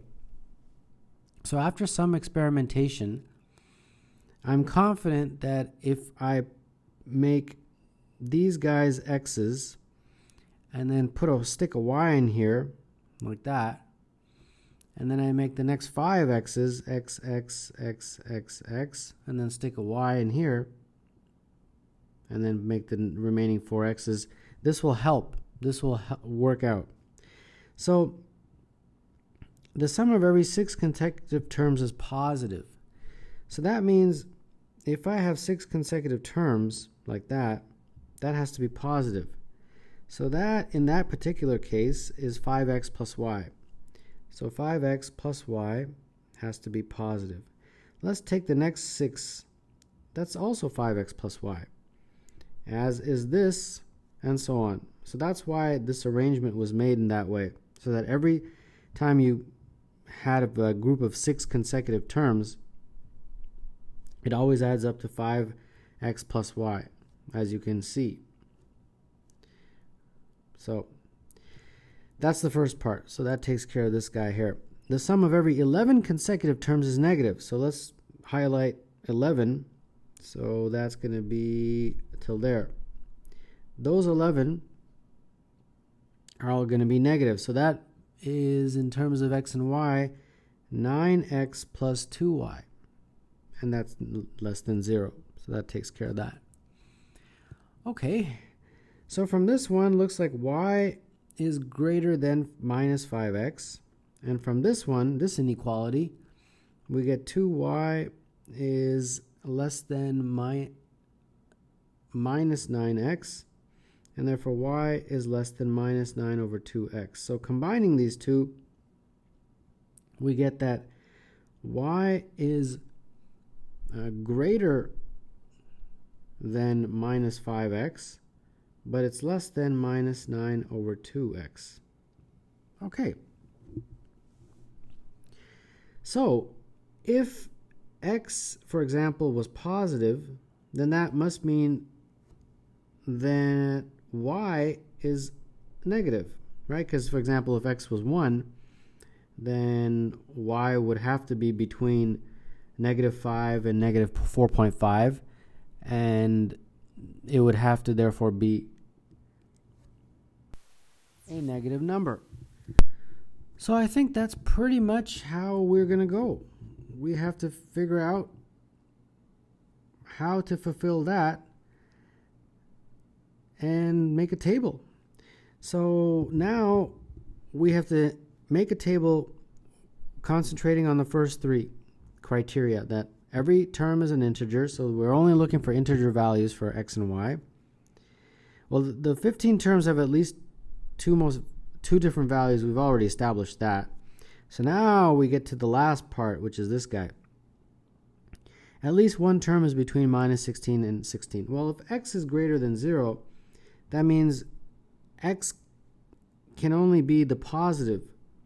So x must be between 1 and 16, right? Because those are the only positive integer values in that range. And looks like to me that should do it. At least one term is between minus 16 and 16. So it doesn't mean that the other one has to be. Only one, at least one. So if x is in that range, that's sufficient. Okay, I think we are ready to make a table. All right, so our table is going to be our value for x, our value for minus 5x, value for minus 4.5x, and our values for y with this criteria. So when x is 1, minus 5x would be minus 5, minus 4.5x would be minus 4.5, and we want an integer in between that, and there is no integer, so that doesn't give us anything. How about when x is 2? We get minus 10, minus 9, and again, there's no integer between minus 10 and minus 9 because y is in between those two guys. Well, let's try 3. We get minus 15 and minus 13.5. Well, this time we get something. It's minus 14. Let's try x equals 4. We get minus 20, minus 18, and this time we get minus 19. Let's try one more. Minus 5, minus 25, minus 22.5, and we have 2 this time, minus 24 and minus 23. And in that tradition, we continue this table and we get the following. So as I did, I had filled out the first 5, and this table just goes all the way to the end, which was 16. And for each, it calculates minus 5x minus 4.5x, and then looks at what integer values are in between that interval, and that would be the values for y. And as you can see, you get all these guys. And when you add them all up, there's 56 of them, 56 values for y. So that would give you 56 pairs xy, where this is x and this is y. And that's it. 56 is the answer to this question, because each pair xy would give you one sequence, right? Where the sequence looks like that. And therefore the value of n, since there's n sequences, is 56. Therefore number 25, the answer is E.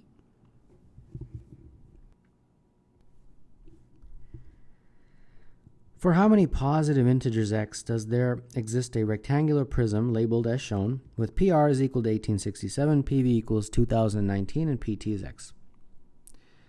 All right, well, let's draw in a couple lines to illustrate PV and PR. So PV is here, PR is there, and PT is here.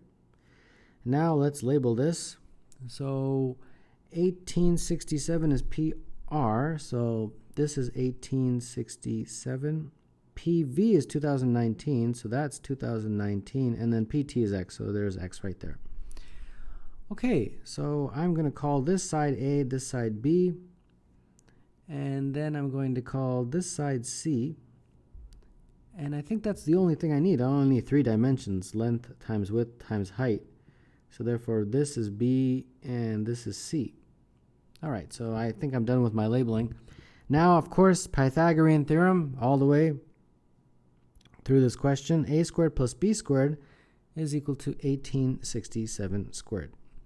And then A squared plus C squared, that is going to be the 2019 squared.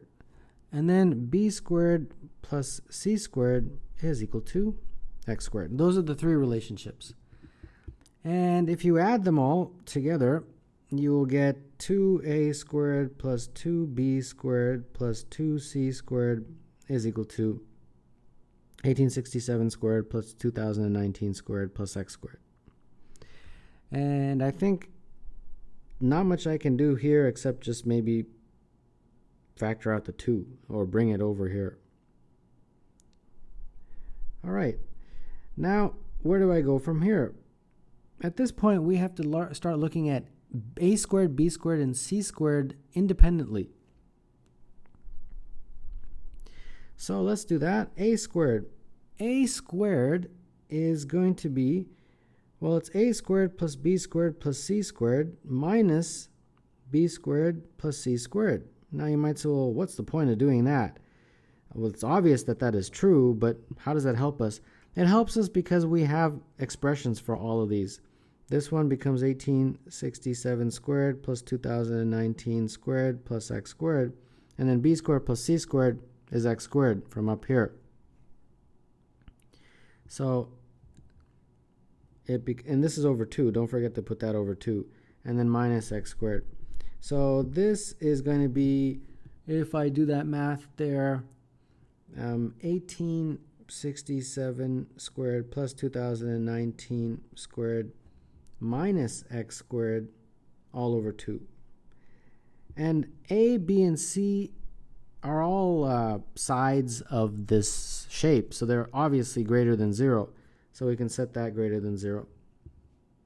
And therefore, if we multiply through by 2, it tells me that 1867 squared plus 2019 squared minus x squared is greater than 0, and therefore x squared, if you put it on the other side, will be less than this 1867 squared plus 2019 squared. Okay, so this is part of a boundary that I'm trying to get. So that was the first one. The next one for b squared will be pretty much the same thing, same kind of process, where it's a squared plus b squared plus c squared minus a squared plus c squared. Same sort of thing, 1867 squared plus 2019 squared plus x squared over 2. And then a squared plus c squared, that was just 2019 squared. So I'll put that there, minus 2019 squared. And that becomes 1867 squared minus 2019 squared plus x squared over 2 is greater than 0.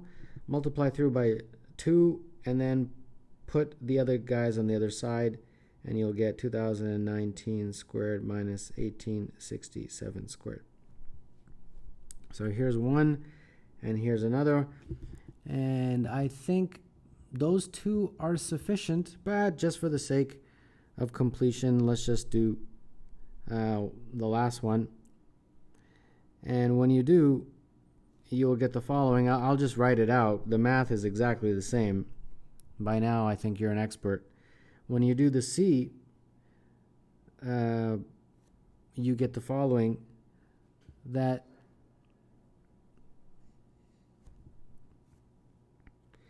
minus 1867 squared plus 2019 squared plus x squared is greater than 0. So x squared is basically greater than 1867 squared minus 2019 squared. But this is going to be a negative number, so it's not going to help us very much. It's like saying x squared is greater than minus 500. Well, of course it is. X squared is positive, so that doesn't help. So the only ones that help are this guy and this guy. So let's combine those two. So x squared is less than 1867 squared plus 2019 squared, and x squared is greater than 2019 squared minus 1867 squared. All right, finally, after all this, let's get these numbers. When you crunch out these numbers, they are as follows: 7562052, and this one is 590672. Now take the square root, because we're interested in x. When you take the square root, you get 2749.9, and here you get 768.5. Now x is an integer, so that means x is between 2749 less than or equal to and greater than or equal to 769. Yeah. So all the integers in that range. So that would be basically 2749 minus 768 to get the, because this is inclusive. And 2749 minus 768 is 1981. There you go. It's a cool little question. Number 25 is E. Integers n less than 20,000 have the properties that 2n has 64 positive divisors, including 1 and n, and 5n has 60 positive divisors, including 1 and n.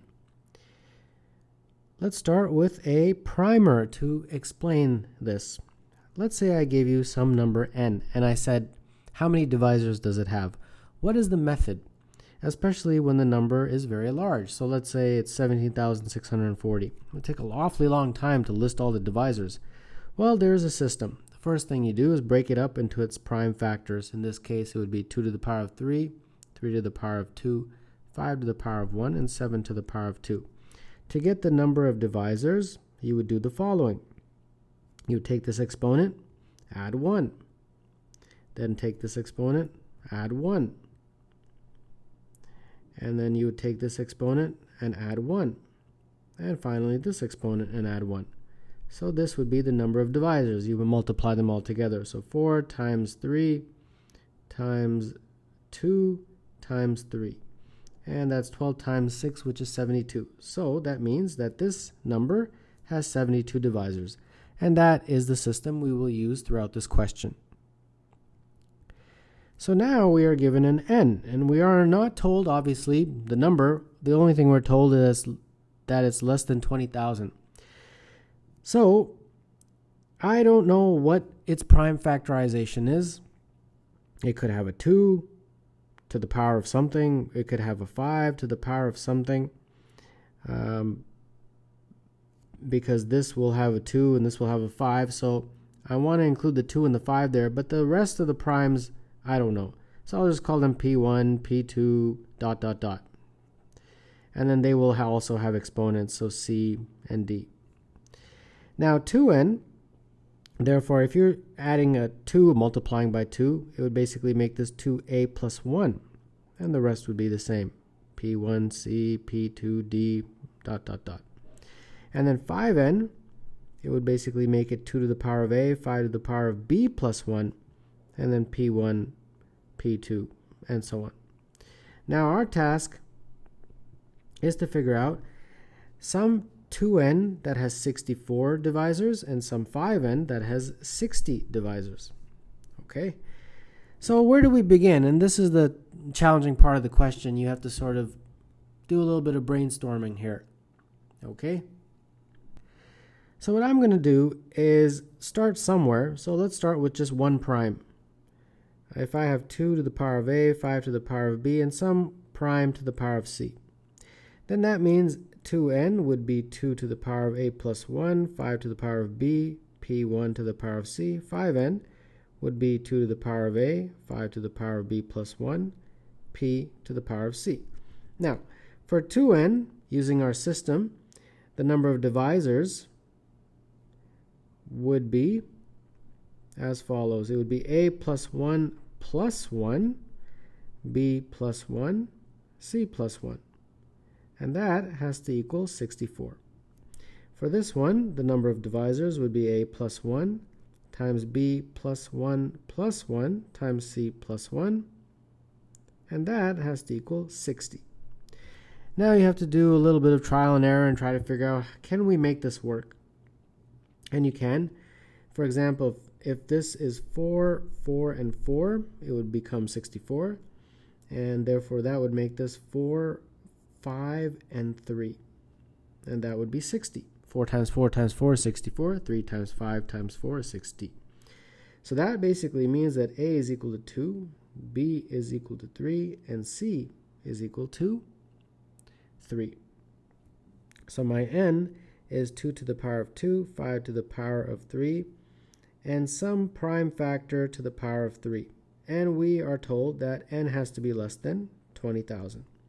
Okay, let's see what I can get. So that means p1 to the power of 3 is less than 20,000 divided by 2 to the power of 2 times 5 to the power of 3. That means p to the power of 3 is less than, that works out to be 40. So that basically means that if you take the cube root, p1 is less than 3.41. And the only prime number less than that is p equals to 3. So we got our first n. It's 2 to the power of 2 times 5 to the power of 3 times 3 to the power of 3. And that number is 13500. And that is indeed less than 20,000. So we got 1. But the answer choices, there is no 1. They're all bigger than 1. So we've got to find a few more. Okay. So I had initially started with 1 prime number. Let's go to the next logical choice, which is 2 prime numbers. So now my n would be of the form 2 to the power of a, 5 to the power of b, and then the first prime to some exponent times the second prime to some exponent. And therefore 2n would be 2 to the power of a plus 1 times 5 to the power of b, b1 to the c, p2 to the d. 5n would be equal to 2 to the power of a, 5 to the power of b plus 1, p to the power of c, p2 to the power of d. Now let's talk about the divisors, number of divisors. For each of these, we have to look at the same system. So it would be a plus 1 times b plus 1 times c plus 1 times d plus 1. And that has to equal 64.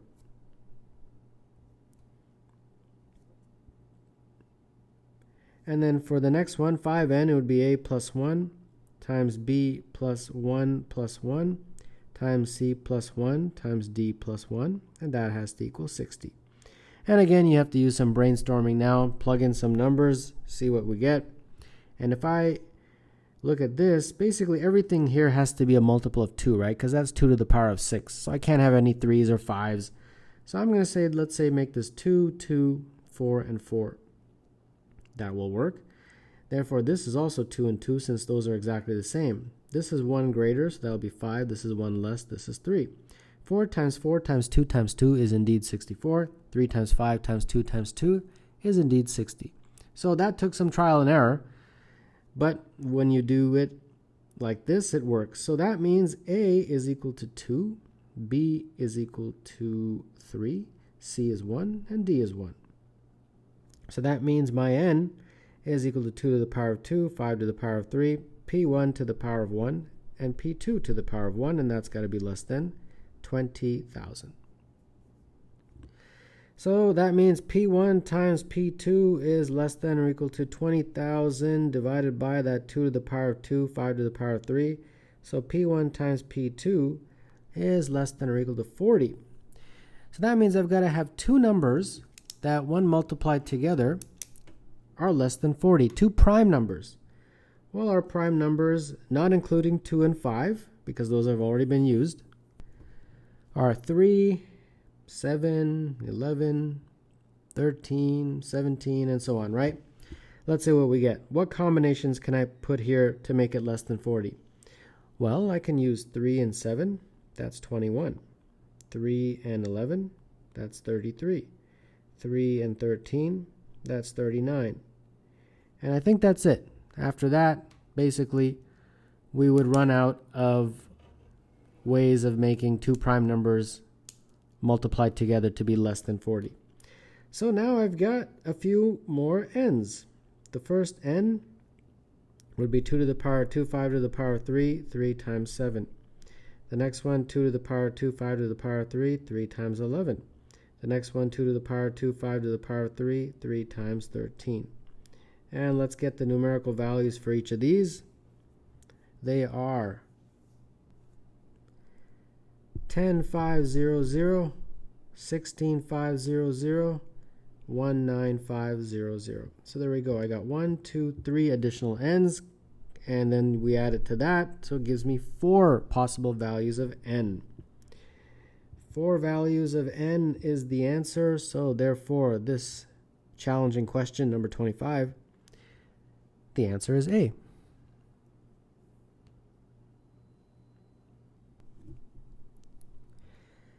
The points J27, K53, and LRT form a triangle whose area is less than or equal to 10. Let R be the region formed by all such points L, with R between 0 and 10 inclusive and T between 0 and 10 inclusive.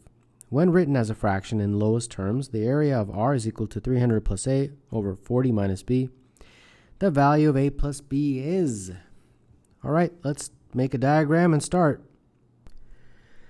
So the first thing, of course, is to label those points. 5, 3, which is K right there. This is 5 and this is 3 approximately. And this point right here is J, where that's 2 and that's 7. Okay, so now we have to create some sort of a triangle, and I'm not sure where that triangle will be. So let's just start with one point and talk about it. Let's say that is the point. So that triangle would look like this. And how do we figure out the area of a triangle? Well, it's 1/2 base times height. So let's just draw in a height that's perpendicular to the base, like this. And according to the question, the area has to be less than or equal to 10. So 1/2 base times height is less than or equal to 10. The base is from J to K right there, and the height is from here to here. But I don't know either of those right now. So let's see if I can figure out at least one. I think I can figure out the base because I've been given the points, right? So that base, the distance would be just calculated with the distance formula. So that would be 2 minus 5 squared plus 7 minus 3 squared under the square root sign, okay? So that's going to be 2 minus 5 is minus 3 squared, 9. 7 minus 3 is 4. 4 squared is 16. So that looks like root 25, and therefore B is 5. Okay, great. So I did get actually one of those. So that means 10 times 2 is 20. 20 divided by 5 is 4. So H has got to be less than or equal to 4. Okay, great. So that means this height has to be less than or equal to 4. So that makes me think that if I draw a line that's parallel, not perpendicular, parallel to the other one, that is a very important line because at any point it will be 4 from JK, which is the base. So as long as we draw lines that are perpendicular, they will have the same length. And those points would be able to make triangles that have an area of less than or equal to 10. If it's on the line, it would be 10. If it's not on the line, like here, then obviously the area would be less than 10. Okay, so that's pretty decent progress. But now I've got to figure out the equation of this line. Because so far my area is this region right here. And the only way I can figure out that region is by first figuring out the equation of that line. And then, as you could probably already kind of figure out in your head, there's going to be another line on the other side. And that line, I don't know where it's going to be, but it would probably, in a very similar way, kind of cut through like that and be parallel to this first line. And then therefore the full region would be the region in between those two lines, as long as they're still within that box. So like this. Okay, so I've got to figure out the equation of those lines in order to figure out those coordinate points. Okay, so this will be my L1, this will be my L2, and this will be my L3. So here we go. First of all, I have to figure out the equation of L1. I haven't even done that yet. Okay, L1. You've got 2 points, right? J and K. We can easily figure this out. Y is equal to mx plus b. So let's see here. 3 would be equal to 5m plus b, and 7 would be equal to 2m plus b. Subtract, and when you do, you get minus 4 is equal to 3m. Therefore, m is equal to minus 4 over 3. And now we've got to figure out b. Substitute that in. Any of the points is fine. 3 is equal to 5 times minus 4 over 3 plus b. And when you solve for b, you get 29 over 3. So L1, the equation, is y is equal to minus 4 over 3x plus 29 over 3. Great. So I got the equation for L1. But now I need the equation for L2 and L3. And that is, in my opinion, a bit challenging. Not extremely challenging, but I think that's the part that stumps people. How do I figure out the equation of L1 and L2? Well, here we go. This is how you do it. The first thing, of course, is L2 is going to have, because it's a line, the form y is equal to mx plus b. That one I'm pretty confident everybody knows that. And then because L2 is parallel to L1, it has the same slope. So the slope will also be minus 4 over 3. But then the challenge is to figure out that b. How do you figure out that b? Well, what you do is you can choose a point, let's say, on this L2. So I'll just put the point right here. And that point, I will from that point, I will draw a line to K, like that. And then what I will do is draw a triangle that is a right triangle, like this. So now what we have is a situation as follows. From here to here, we had concluded has to be 4. So this is 4.